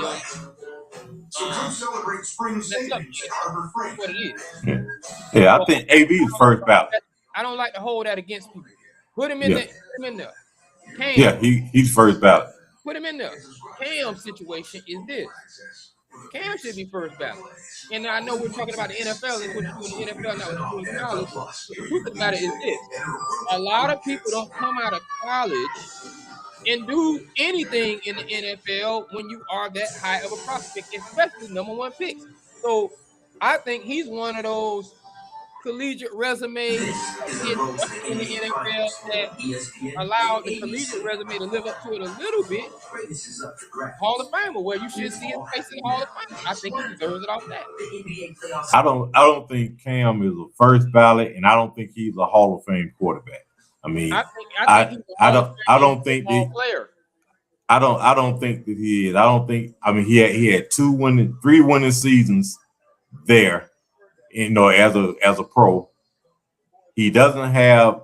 I mean, he had rushing yards. He has his only thing that he claims that he has is he set the rushing record for quarterbacks as far as rushing touchdowns, which is really not something that's kind of dubious. And I think that in his completion percentage is Casey Concepcion. Like I said, he just got drafted by the Browns. So that helps them, and the Bears are on the clock. I don't think Cam is not one of the best quarterbacks to ever play in the league, nor do I think he's one of the top quarterbacks of his era. Hold on. I don't think he's one of the top quarterbacks of his era. I'm not trying to change your mind about Cam Newton. I'm really not. However, in the last 20 years, go quarterbacks one of one. Give me all your first pick quarterbacks that have done what Cam has done. I'm trying to think who's going in the first round. No, number one pick overall. Oh, number one overall. You've had a lot. That is a bust position. You can go last. That is a bust position. Even if you look at his stats are not even great. His peers from that regard, what have they done? I'd have to see a list of who the number one overall quarterback that was drafted in. Hold on. When I look at quarterbacks, Cam is not going to be one of the first, second, or third that I pick. I'm not. If I got choices, I don't think he was his career and his ability warrant him being in Kansas, and I think that part of that is because he was hamstrung by bad coaching. Because I give him this: he was never surrounded by a whole lot of offensive talent, nor did he ever have a coach. Here are his peers. Here are his peers. Okay. Terry Bradshaw. Bradshaw's better. You don't have to speak on him. You don't have to speak on him. Bradshaw was better. No, he was not. Bradshaw had a better team around him. Don't even try that man like that. Jim Plunkett. Steve Bartkowski. This is where you start getting into an argument. John Elway probably had the same caliber of situation that he was in, and he had MVPs and made it to the Super Bowl. Jim Plunkett. Oh no, Vinny Testaverde. Then you have another person that had the same type of situation. Okay, first you said over the past 20 years, but you're talking about since the draft. Okay. When I get up to the 20 years, it's gonna get worse. Oh, okay. I have to go back here to even give you say, oh, he was better, because you're not gonna say nobody. Troy Aikman, 89. This still the 80s. Now let's move up to the 90s. Tim Couch, Drew Bledsoe, Peyton Manning, Jeff George. Drew Bledsoe don't count because he ended up getting traded. He ended up getting traded, right? Mm-hmm. All right. Okay. Peyton Manning is the only one that went into a situation that you're gonna make the argument. All right, let's go to 2000. This is what I was saying, and what I'm talking about is the level of responsibility for this pick and placement. Look at these names now: Michael Vick, David Carr, Carson Palmer, Eli Manning, Alex Smith, LaMarcus Russell, Matthew Stafford. Then let's start getting into his era: Sam Bradford, Cam Newton, Andrew Luck, Jameis Winston, Jared Goff, Baker Mayfield, Kyler Murray, Joe Burrow. We still giving these guys a chance. Joe Burrow, Trevor Lawrence, Trayvon Walker, Bryce Young, Caleb Williams, Cam Ward. What I'm saying is, from that class of people, for Cam to do what he did,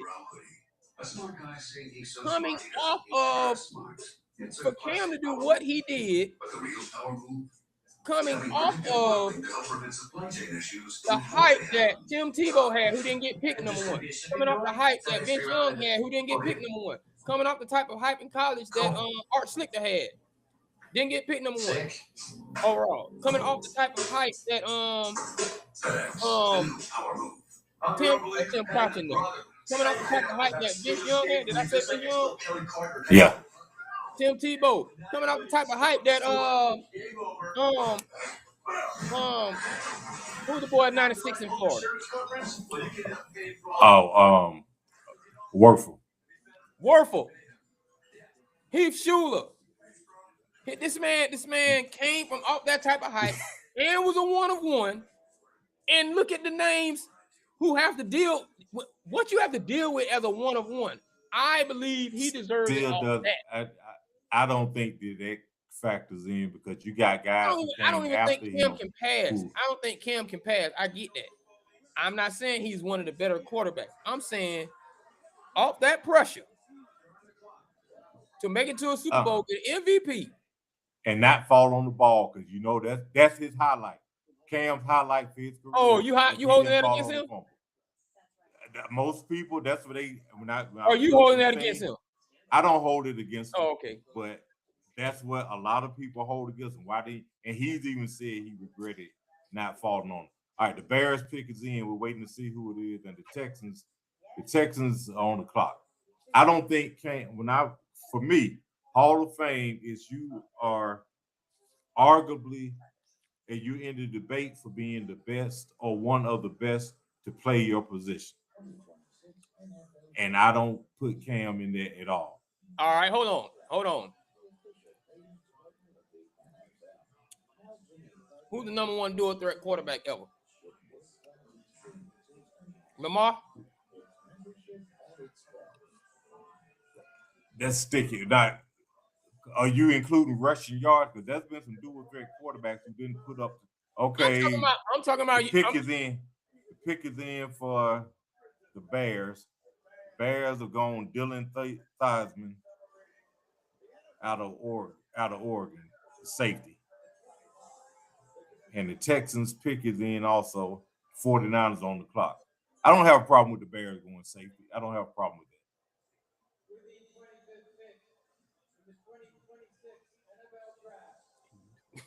I don't have a problem with the Bears going safety. I think you still steaming over the Cowboys. Oh! Yeah. So that was a safe pick. That's a safe pick for the Bears. Brothers also played safety at Purdue. They did. He did a great job. He had 6 interceptions that freshman year at Purdue. You think about the Bears where they are. Now we're looking at the Texans who picked it in and the 49ers on the clock. On the Fox, he's got range. He's 6 foot 200 pounds, right? 4'3" and a 41 vertical. This kid made a lot of plays throughout his career. I think that gives them some help in the secondary and also some help in run support. So I don't have a problem with it.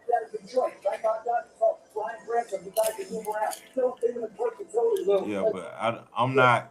As far as dual threat, you got it depends. Now, if you're looking at yards, the rushing yards, most people they say dual threat, they want to talk about the rushing yards. So that would be Lamar. But when I say overall quarterbacks doing things, I wouldn't. The Dolphins on the clock now. Dual threat quarterback. What is a dual threat quarterback?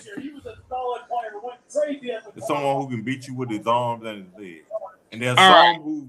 I'm not even saying Cam can beat you with his arm. He could beat you with his leg. He doesn't have the most rushing yards. He wasn't the prettiest rusher. He rushed because he was bigger than everybody. I'm going to give you all of that. Mm-hmm. I ask you again though, dual threat in history. You got Steve, you got John, you got Michael Vick, you got Randall, you got Lamar. You got, and there were some others who didn't. You had Vince come through there. Yeah. There was also Staubach and Montana. Talking to I mean, there's now Staubach and Bradshaw also ran, putting up yards for their feet. Man, anybody had Bradshaw run over? Come on now, stop.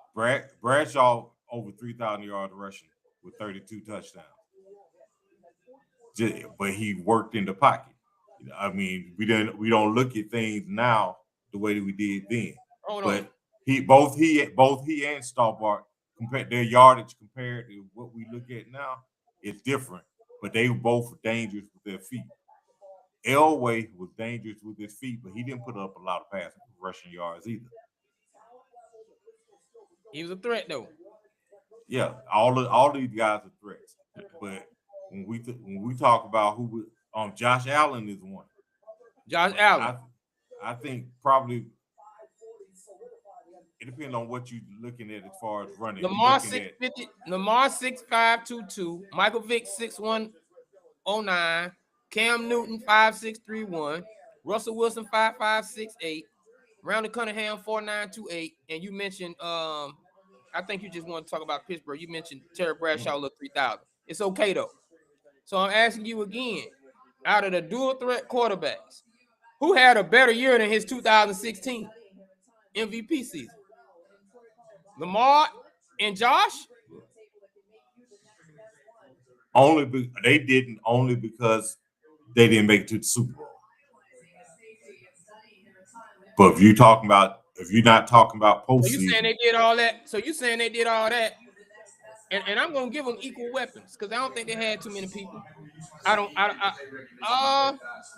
Arguably, I do believe Cam probably had a better defense ever. He had a top 10, top 5 defense. I'll give him that.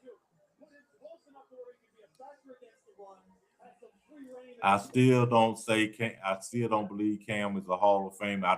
Cam is not one of the top quarterbacks to ever play. I don't think he was the top quarterback in his era. And he happened to be playing in the time when there's a whole bunch of heavyweights out there doing it, and they were winning championships. Okay, pick is in for the Texans. They have picked Kylan Rutledge out of Arizona State. Out of what is that? A vision getting bad. Georgia Tech. Guard out of Georgia Tech. When is the last time anybody from Georgia Tech was drafted in the first two? I'm gonna say first 2 rounds. Well, you know you got Megatron. You There know you how go. long ago that was. You just First, see how first, long ago that was. he the first rounder since Calvin Johnson. And it's an offensive lineman. Ain't that something? Well, times have changed because when Johnson was there and they were running that triple option, none of their linemen were getting drafted. Period. Yeah. So Georgia Tech. I got no problem with them going all line because we saw what happened in the playoffs. Hey, shout out to everybody because I know y'all going to my page after what I just posted in the Cowboys page. But let's be real. As I said dumbass decisions out of Dallas again. Again, I love Texas. But if you stay there too long, you start thinking you know football and you don't. All of you can shut up. You don't give up Mesidor to get Timu Mesidor. Dolphins pick is in and the Buffalo Bills are on the clock. Now, with this pick for the Texans, what's left for them to get? Because, like I said, we saw what happened in the playoffs. Is this something to help Stroud? Because Stroud went to bed in the playoffs. What else can they do to help him out? Because to be honest, Stroud has been regressing since his rookie year. Stroud is just doing what Ohio State quarterbacks do.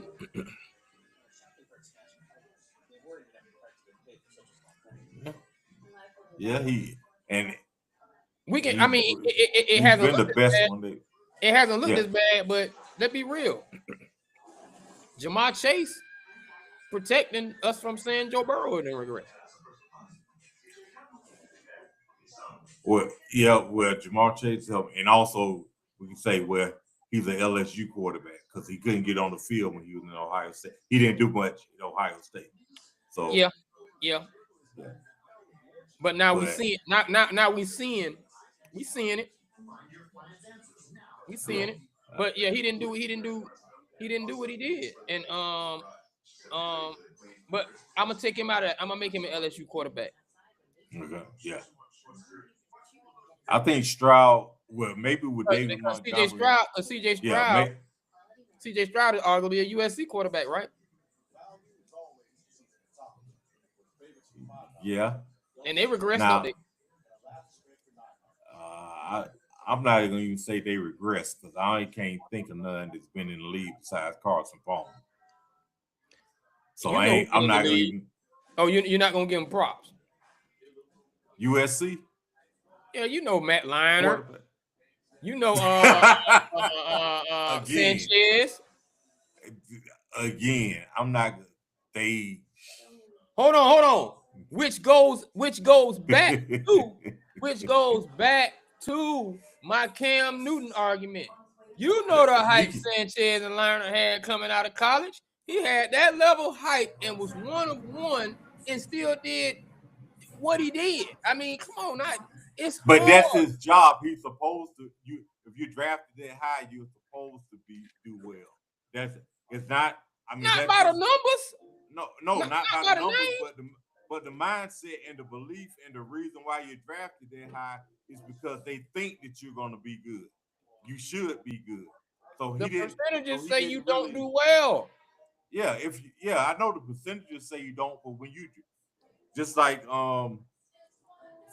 Mendoza is expected to do very well. Hold on. Not just because of his last year, but because he's the first overall pick. Now the odds are Cam a week 1 starter. What? Was Cam Newton a week 1 starter? Man, it was Jimmy Clausen. Of course he was gonna be week 1 starter. Oh my goodness. But when you're drafted that high, you are expected to do well. You talking about Johnson. Shout out to my boy. Oh, cool. Chris Johnson has been drafted by the Miami Dolphins. Offensive line out of what? The lady get, the bad of my eyesight get. San Diego State. Not offensive lineman. Hold on. Cornerback out of I gotta. San Diego State.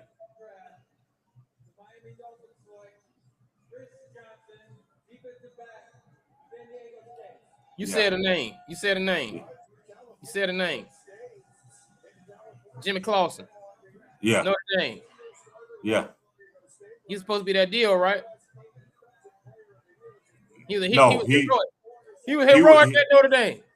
He was supposed to be the deal when he got to Notre Dame, and he didn't live up to it. Oh, okay. He was supposed to be the deal when he got to Notre Dame. You're right. And he just became Didn't do nothing. And I even told Carolina, I said, Carolina, you do not put a Bentley in the front yard when you got a nice Explorer and Jimmy Clausen. You go fix the roof, because they didn't have. They needed wide receivers because Steve was getting old. They needed some defense. They needed a lot when they picked up Cam. But Cam, giving up Cam was stupid.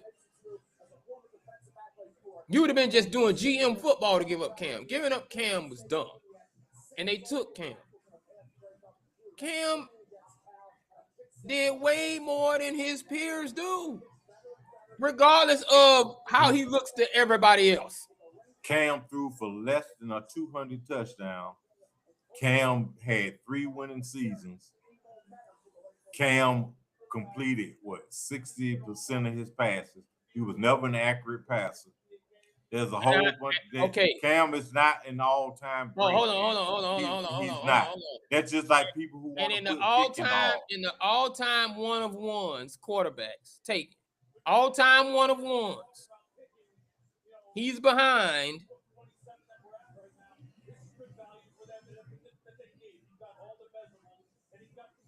Elway. No, he behind Peyton Manning, Elway, Breeze. But Breeze won the one-on-one. No, he got picked for a pick. No, Breeze was a second-round pick. Oh, so because they picked LaDainian Tomlinson in the first. They picked LaDainian Tomlinson first. Why is name? Hold on. Number 28 pick for the Ravens is in. That's Caleb Lomo, offensive tackle out of Utah, and the Chiefs. Let me go back because I'm trying to find. So that's 2 offensive linemen that Ravens have picked in the first round. So we see what they're looking at trying to do this year. Keep Lamar healthy and run the ball. Take it off of him, yeah. And this might I think Lamar is happy about that. He's like, okay, I got 600 pounds of funk who y'all drafted, and expectation would be for both of them to start. We didn't sit because you're not drafting them guys that high to sit on the bench for a year. Okay, yeah. He's behind Peyton, John, most recently Matthew Stafford. Oh, not Drew Brees, Drew Bledsoe. That's what I was talking about. Drew Bledsoe. Okay. Chiefs on the clock. Chiefs pick is in. 49ers on the clock. He behind Troy. No, he behind Scary and Troy. So he at least 6 in the group. There's nothing that Cam did to make me even think that he should ever be in Canton. I mean, because there's some things that some other quarterbacks have done that people. It's just like I don't think Plunkett is a Hall of Famer. I don't think that Eli is a Hall of Famer. But people keep trying to put them in. Oh, Eli getting in there. Yeah, he eventually he will, but I don't think I don't think he's one. He gonna when them lights turn out, Eli gonna be like, "But I beat you."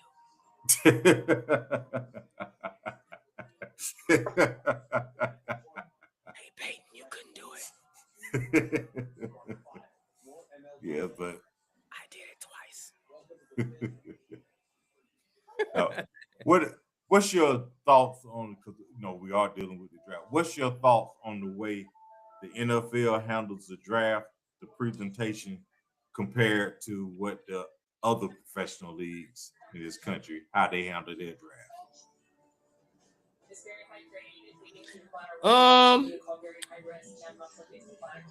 When you say how they handle it, like the Hollywood, the presentation, the way they do all of this, the way that everyone's invested in it, and they stretch it out over 3 days. Ranch burger. And what do you think? Like, Hidden Valley Ranch seasoning. why do you think other leagues haven't Cook already recipe. done something like this? Let me tell you something, man. I don't think my answer is about what do I think. I'm gonna tell you what it is. Mm-hmm. In the 90s, in the now around 95, when Jordan left, the first one, 95, 96, and they saw a hole in the NBA's armor. They saw the kink, and then he came back, and they didn't take advantage of it. Then he left again in 98, and then by 98, they saw that they had been taken over and were competing with the WWF. I think they said, we need to fuse the atmosphere, the fan atmosphere of the WWF with the visual atmosphere, even though it was already there, with the visual atmosphere of the NBA. And I believe that's where they are today. And then they stretched it out over those 3 days just to be nasty to the NBA. That's what I think. Okay. Chiefs pick is in, Jets on the clock. Oh, Jets with the 3 picks in the first round. 3 of them. Ain't gonna still stink. I think again, I just think the NFL just mastered the entire gamut of sports in the United States. And I think college football is second in how they do it. Because you remember the college football, they have media days for all of their conferences. Exactly. Even for the Conference USA and these other conferences that we gonna keep up with, they have their media days. But I still find it hard to believe that they can keep us watching 3 days of TV just hearing guys' names get called. And there's nothing about this that tells us that any of these guys are going to be any good. Everybody who gets drafted could wind up being a bust, whether they're the first pick or the last pick. That's any league. Yeah, but the fact that they have us watching for 3 days, and it's Christmas in what are we in April? We in April or May? Yeah, we in April. It's Christmas in April for football fans. I mean, the fact that they can have us vested into watching guys' names get called and saying Peter Woods drafted by the Kansas City Chiefs out of Clemson. Why do you think that is? The love people have for football, and also the presentation. They hype the draft up so much. I mean, you look at they move it around to different states, different cities, which was brilliant instead of it being in New York all the time. I got a question. You old enough to know, you about 12 or 13. In 1985, who won the Super Bowl? The Bears. All right.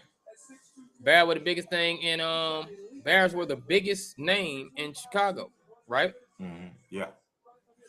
I don't think so. Because the Hawk was still there with the Cubs. Cubs still the biggest thing, right? Andre Dawson. There's some years Frank Bruno was there. But by 85, that young man, Michael Jordan, in his second season, had taken over the branding, and Walter Payton was still there. See, the power shift started in one city. And I think the same time that happened, Bo Jackson don't come. Bo Jackson don't come and don't play. He don't become an LA Raider or a Tampa Bay Buccaneer in '86, and that hurts. So fast forward, no one can keep you from saying.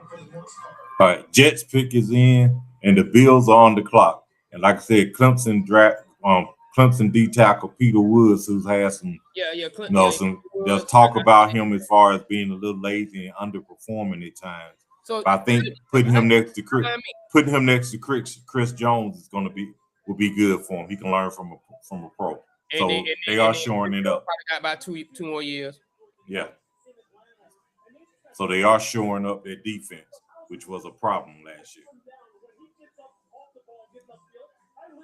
So and also shoring up this defense, which obviously is going to help the offense, and it could, at least temporarily, help Justin Fields, because Justin Fields looks like he's going to be the starter this year, start the season off, because Mahomes isn't expected to be back for week one.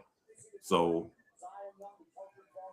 we get a chance to see Justin Fields playing under an offensive mastermind with some pretty good talent, and with what should be an improved defense, to see if he can actually play professional football.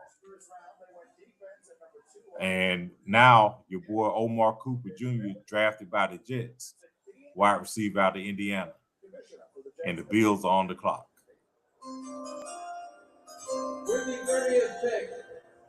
When's the last time you remember an Indiana receiver being drafted? When he moved, hold on, he didn't move up to get Downs. He had Downs with the 12th pick, right? Yeah. The Jet fans excited, and there's good reason for that. 12th pick was. He had been in Bloomington since 22, but really exploded this year. 12th pick was probably no. 69 was Caleb Downs. Yeah. No. 11th pick was Caleb Downs. So he moved up one. He moved up one pick to get Caleb. Yeah. So he moved up one pick. He moved up one pick to gamble and lose Mesidor. Oh shoot! What did I do?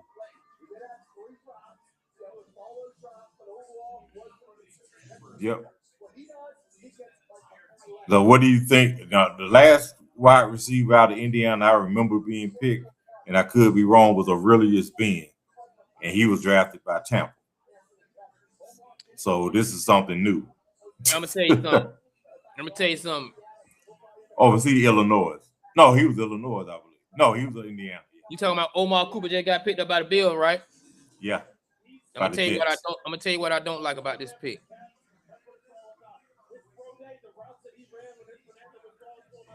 22 years old.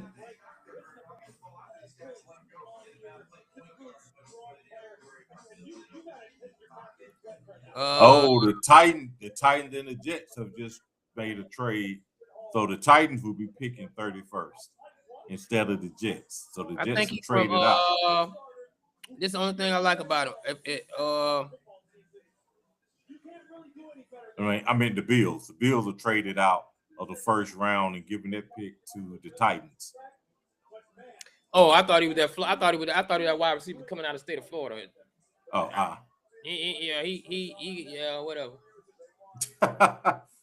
So hey, the Jets are trying. So now you got Cooper, if he develops quickly, and they still have Garrett Wolf at the other receiver, and they locked up running back. I can't remember his name now. He should have gotten out of that. So now the Titans. Where do the Titans go with this pick? As you see, they traded with Buffalo. Buffalo traded with the Titans. So the Titans had 31st pick. So the Titans got the 31st pick. This is the almost down to the end. Yep. Cause we only doing the first round. Now, maybe I'm curious as if they go running back, would they pick up Price out of Notre Dame? I like him. Or if they don't pick him up, would the Seahawks grab him? Because the Seahawks can use a replacement for Kenny Walker. That's right. Kenny Walker did with the Jets now. Okay. Kenny Walker with it, yeah. Yeah. Which could help that tight end. Yeah. And the Titans have picked. Titans pick is in, and the Seahawks are on the clock. What time you going to see Michael tomorrow? I'm going to the 9:45 a.m. show. I saw you. I saw you. You chose the Beat It jacket. Yeah. I like the real Beat It jacket that people were wearing. The people, not the pleather one, but yeah, the metal one. Yeah, the metal one. I'm with the Beat It jacket, but I'm going with the wolf. Okay. Yeah, I like that one too. Yeah, the wolf in was hard. I'm riding with the wolf. Yeah, the bad and the Thriller jacket, they're iconic, but it's a little your buddy's mind. Yeah, I didn't really care for the bad jacket. Okay, and Kelrick, what is it? Falk been picked by the Titans. You know the little steel chest outfit was under there too when he had the gold on. He was. Yeah. Man, 320,000 people there to watch the draft. Yeah, that's a lot of people. I don't think any other sport in America would get that kind of turnout. Well.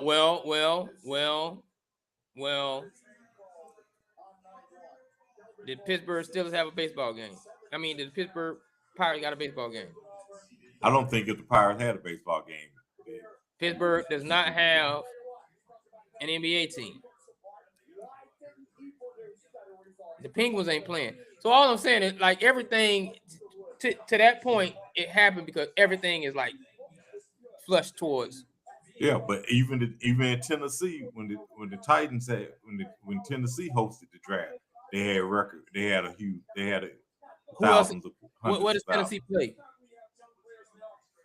In Nashville. Memphis is where the basketball team is. Does Tennessee have a baseball team? Still to get people to come out to see that.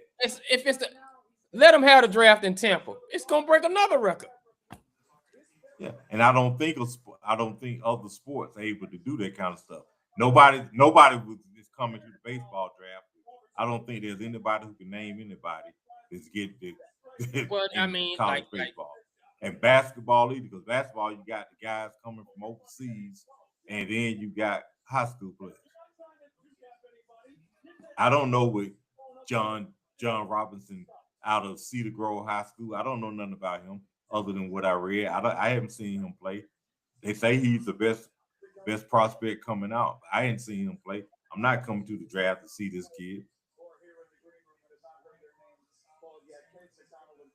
Now, Tennessee. One more selection left. Keldrick Falk got picked up by Tennessee. Yeah. Edge out of Auburn. So they went receiver and edge in the first round. Let me see what that boy what the name was. Malachi. What his 40 time was. I think Tennessee moved up to get Falk, not because they thought he was a first round pick, but they didn't think he would be available in round 2. And they said, we do want him and we need someone like that. But hey, we can draft him in 31st as opposed to having to wait our turn in the second round when someone else could grab him.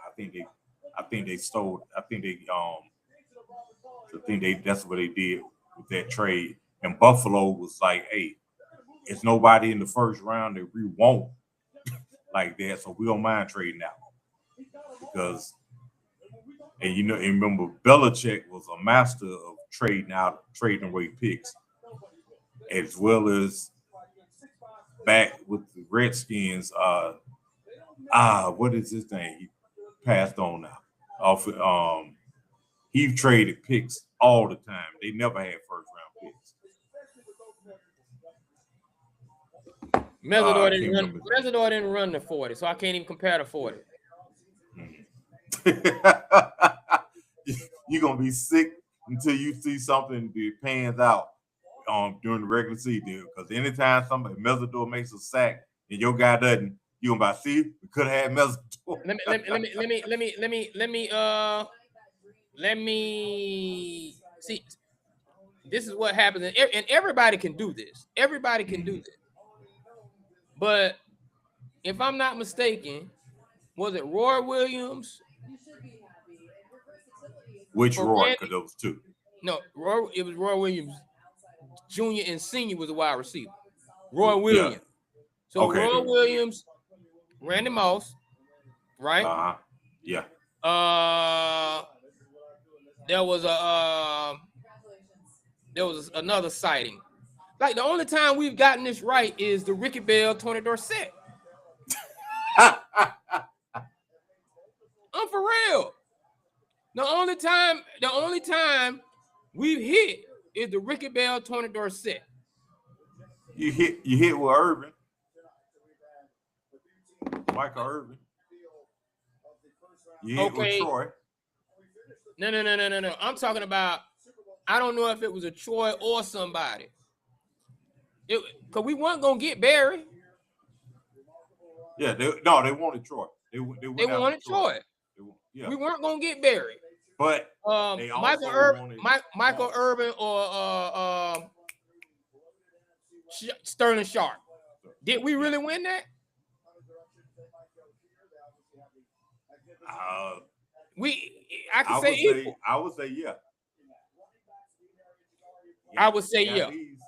Injury, both of them ended up hurting their neck and up this area, but I would say from a ring standpoint, we did get that right. It was another one.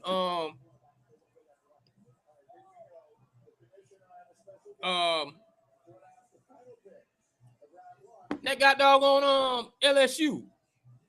Maurice Claiborne. Yeah. Could have had Derrick Henry. Or we picked somebody. Oh no, it wasn't Roy Williams. It was the defensive dude or Randy Moss. Was that Carter? Was that Shante Carter? No. He was productive though. Greg Ellis. Greg Ellis.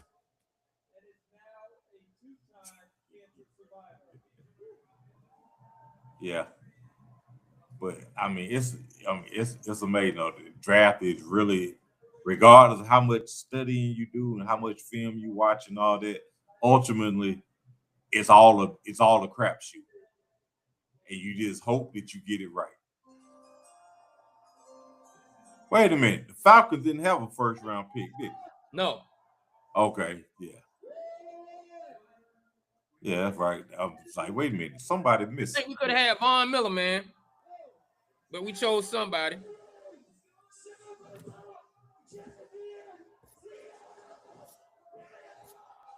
Yeah, so who did they get? The hell he talking about? Jadarian Price.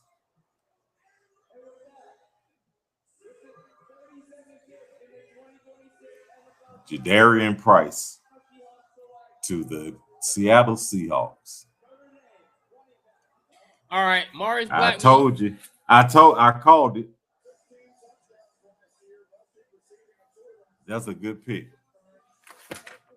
Oh yeah, that running back. Yeah, they had that's a good pick.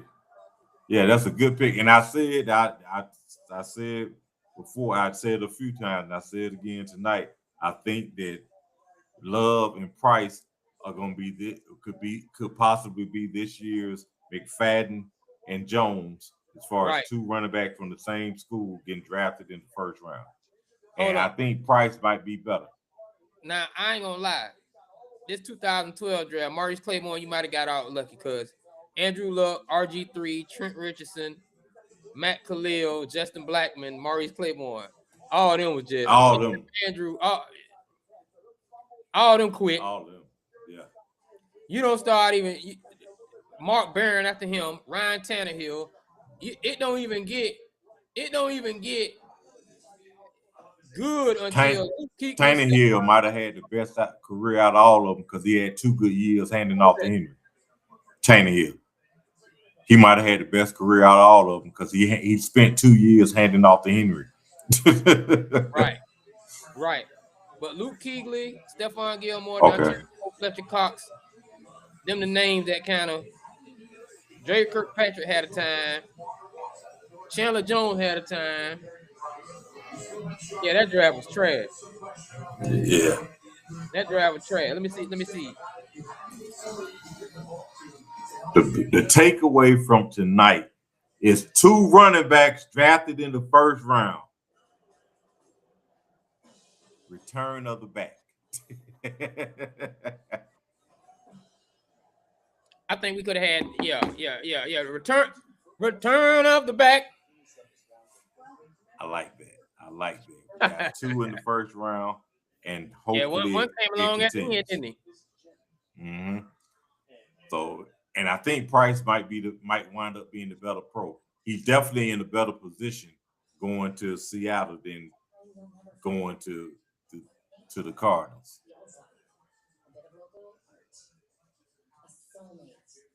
I'm not mad at the pick because it's a position that we need, so I'm gonna give a young man a chance. Mm-hmm. In Dallas, you're gonna be compared because who did what? Maybe it's just me. Maybe it's just me being me, thinking that they weren't looking at this young man and they should have been looking at Mesidor. Maybe they were like, you don't run the 40 and we don't know what it is. I'm not going to mess with you. Maybe they got the man they wanted, but they definitely got the man they wanted because they traded up 1 pick to get Caleb Downs, and they have been looking at Caleb Downs. So I will give them that. Yeah, I mean, Mesidor, I'm sure there'll be some who would say, well, what did he do when Bain wasn't on the field? You know, did he still produce? Or did he benefit from what Bain was doing? You know, I'm sure that play comes into play. So I would be curious as to look and see how each one of them performed when the other wasn't on the field.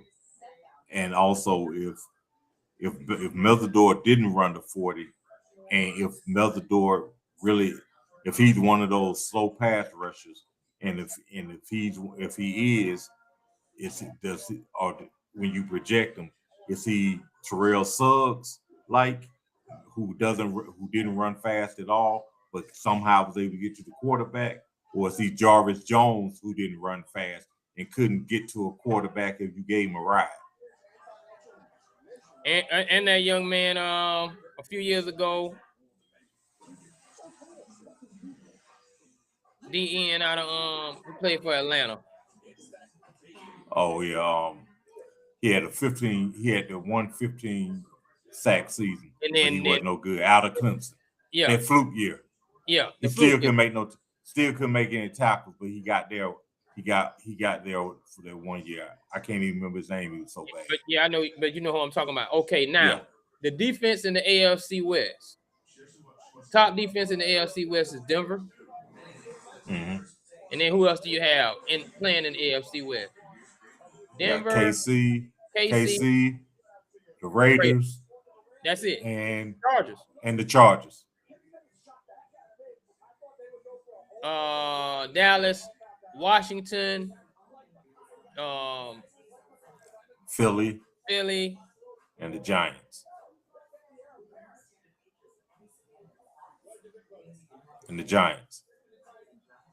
I don't think he's staying. So what I'm saying is defensive comparables. Mesidor can look like he's standing out in the AFC West easier than Malachi While medicine's greatest looks advancements like he's standing out in the NFC East. one of our most It's too much powerful firepower far with more him. simple. So if he is standing out, It's a really cause doing pretty good. with purpose. There are some That's how names. you're involved in healthcare, by treating people, not just patients. With innovative Yeah, but you gotta look if the rest of the defensive line pans out the way Jared is expecting, that lets your pick, look a little better. Look a little better. I'm not mad at the pick. I'm just saying you don't get, if you can't get Mesidor, you don't get Timo Mesidor. Yeah. What do you think about Washington's new uniforms? You know what? Let me tell you something about that. I am all for it. And I have never been a fan of this insensitive world. And I am more or less wanting to go back to, I understand it, but I do believe that I think someone besides the Native Americans who know the real history of the Native Americans are making the argument about the spear. Yeah, because I mean, this spear could be anybody. I think they do. I like the fact that the jerseys look like what they used to. Because I really don't think they ever should have changed it. The jerseys. You could have just said, okay, we changing the emblem and the name. But I don't think that, and I understand people saying, we are people. We don't want to be a mascot. But at the same time, if it wasn't something derogatory, well, the name, I understand the name. But the mascot, as far as the face, that was an actual Indian and Native American chief. It wasn't just a caricature they made up. I can't remember his name. I just like the Chicago Blackhawks. That is an actual person. Right. Chicago killed their Blackhawk. Yeah. You know what I mean? I believe it's the location. I believe that Washington, D.C., White House, and what it represents, and to the sensitivity of it because of where it is. I believe that's the only thing. Because Indians embrace the Seminoles. Chicago understands what was going on back in the days up there in that Midwest area with their Indians. Like they're not. What they're saying is, remember our history. Yeah, and they do a lot. They have not said anything about that white Chief Osceola and all them different white Chief Osceolas that be putting that spear down before the state home game. They ain't saying nothing about that yet. They got every right in the world to say, you're not a real, you're not a descendant of Osceola. Yeah, I understand just the name why you would say it, because if it was the black skins, we'd be like, hey man, what's up with it? But I don't think that the mascot and stuff, I don't find that offensive at all. Because it wasn't done as a caricature and all funny looking. Like, the Cleveland Indians, you can say, well, we don't like the way that looks. You got us looking goofy. Okay. But the Redskins mascot and the way that they honor their heritage and whatnot, there was nothing derogatory about it. I don't think it was. Yeah, there was nothing derogatory about it. Redskins were out there robbing them trains. Yeah, they did not. Just like Florida State, they don't do anything derogatory. They do a lot of sponsorship for the Seminole tribe. So I don't have a problem with the spear. See, Florida, the state of Florida is not trying to sugarcoat what the Seminoles was. Them some free people. Yeah. So I just think it's troubles. Yeah, but I think that, like you said, there's somebody else who they tried to say it's from Native American, but there's somebody else who said, hey, they got this spear, so we don't that's not right. Because you could say the spears for anything. And I think they changed, instead of commanders, they should have named them after a tribe. in my opinion. Could name whatever tribe is there, the Cherokees or whoever. But that's neither here nor there. What do you had? I was. So you said you're going to see Michael. What are you? What are you expecting to get out of it? Because we already heard as far as why they had to reshoot the movie, and the movie takes place differently than the original movie did, and because it doesn't cover. It was supposed to take place starting with the bad era, but because of the lawsuit and all that, they couldn't do it. But what do you expect? What are you hoping or expecting to get out of the movie? Yeah, they said they shot the whole third cycle over again because of the lawsuits. Yeah. It ends in 1988 during what would be the bad era. The bad era, yeah. Right.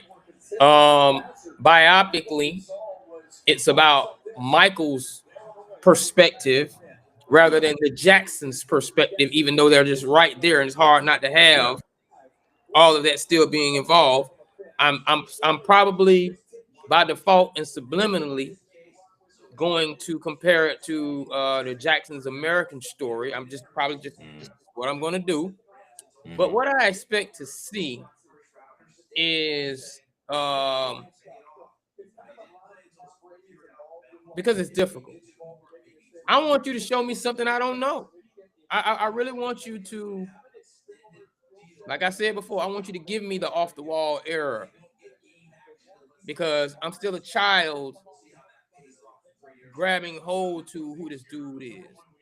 I couldn't care less about when my mom knew Michael, because I think the Michael Jackson American Story kind of gave me my mom seeing Michael grow up, scared of flying an airplane, Diana Ross, etc. But I do want to see the development of him and Quincy a little bit more. I hope they give Quincy some. Yeah, I think it's gonna be some of that. Because it's not a true biopic. I'm expecting really for it to be more like their own story to make it a biopic. Like, do you have to do your own story to make it truly a biopic?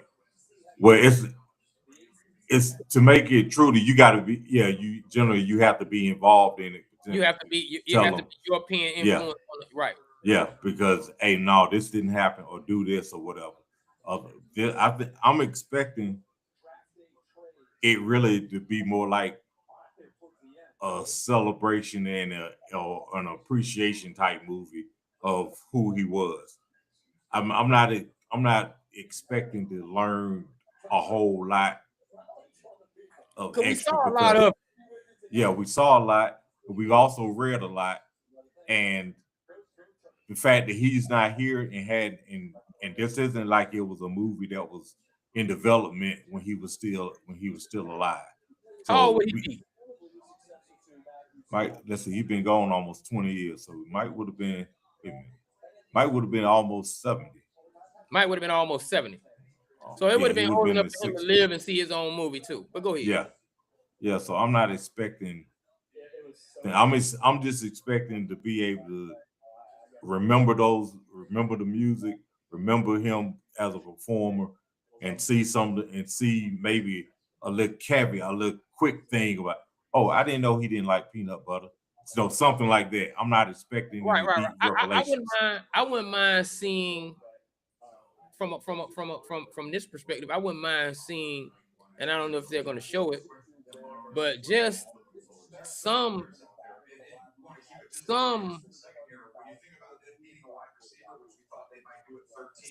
evidence of how much he liked black women. I want to see a little bit of Yeah. I'm not going to be mad if I don't see it. If I could see, he was in the stuff. Yeah. He was after him. I'm not mad at that. Now later on it was the Haley Berry thing. I'm just talking about like in that little brown skin Mike era. I wouldn't mind seeing that. I would like to see some of his interaction with what is her name? The Way You Make Me Feel, because I know they dated. I can't remember her name now. Golly.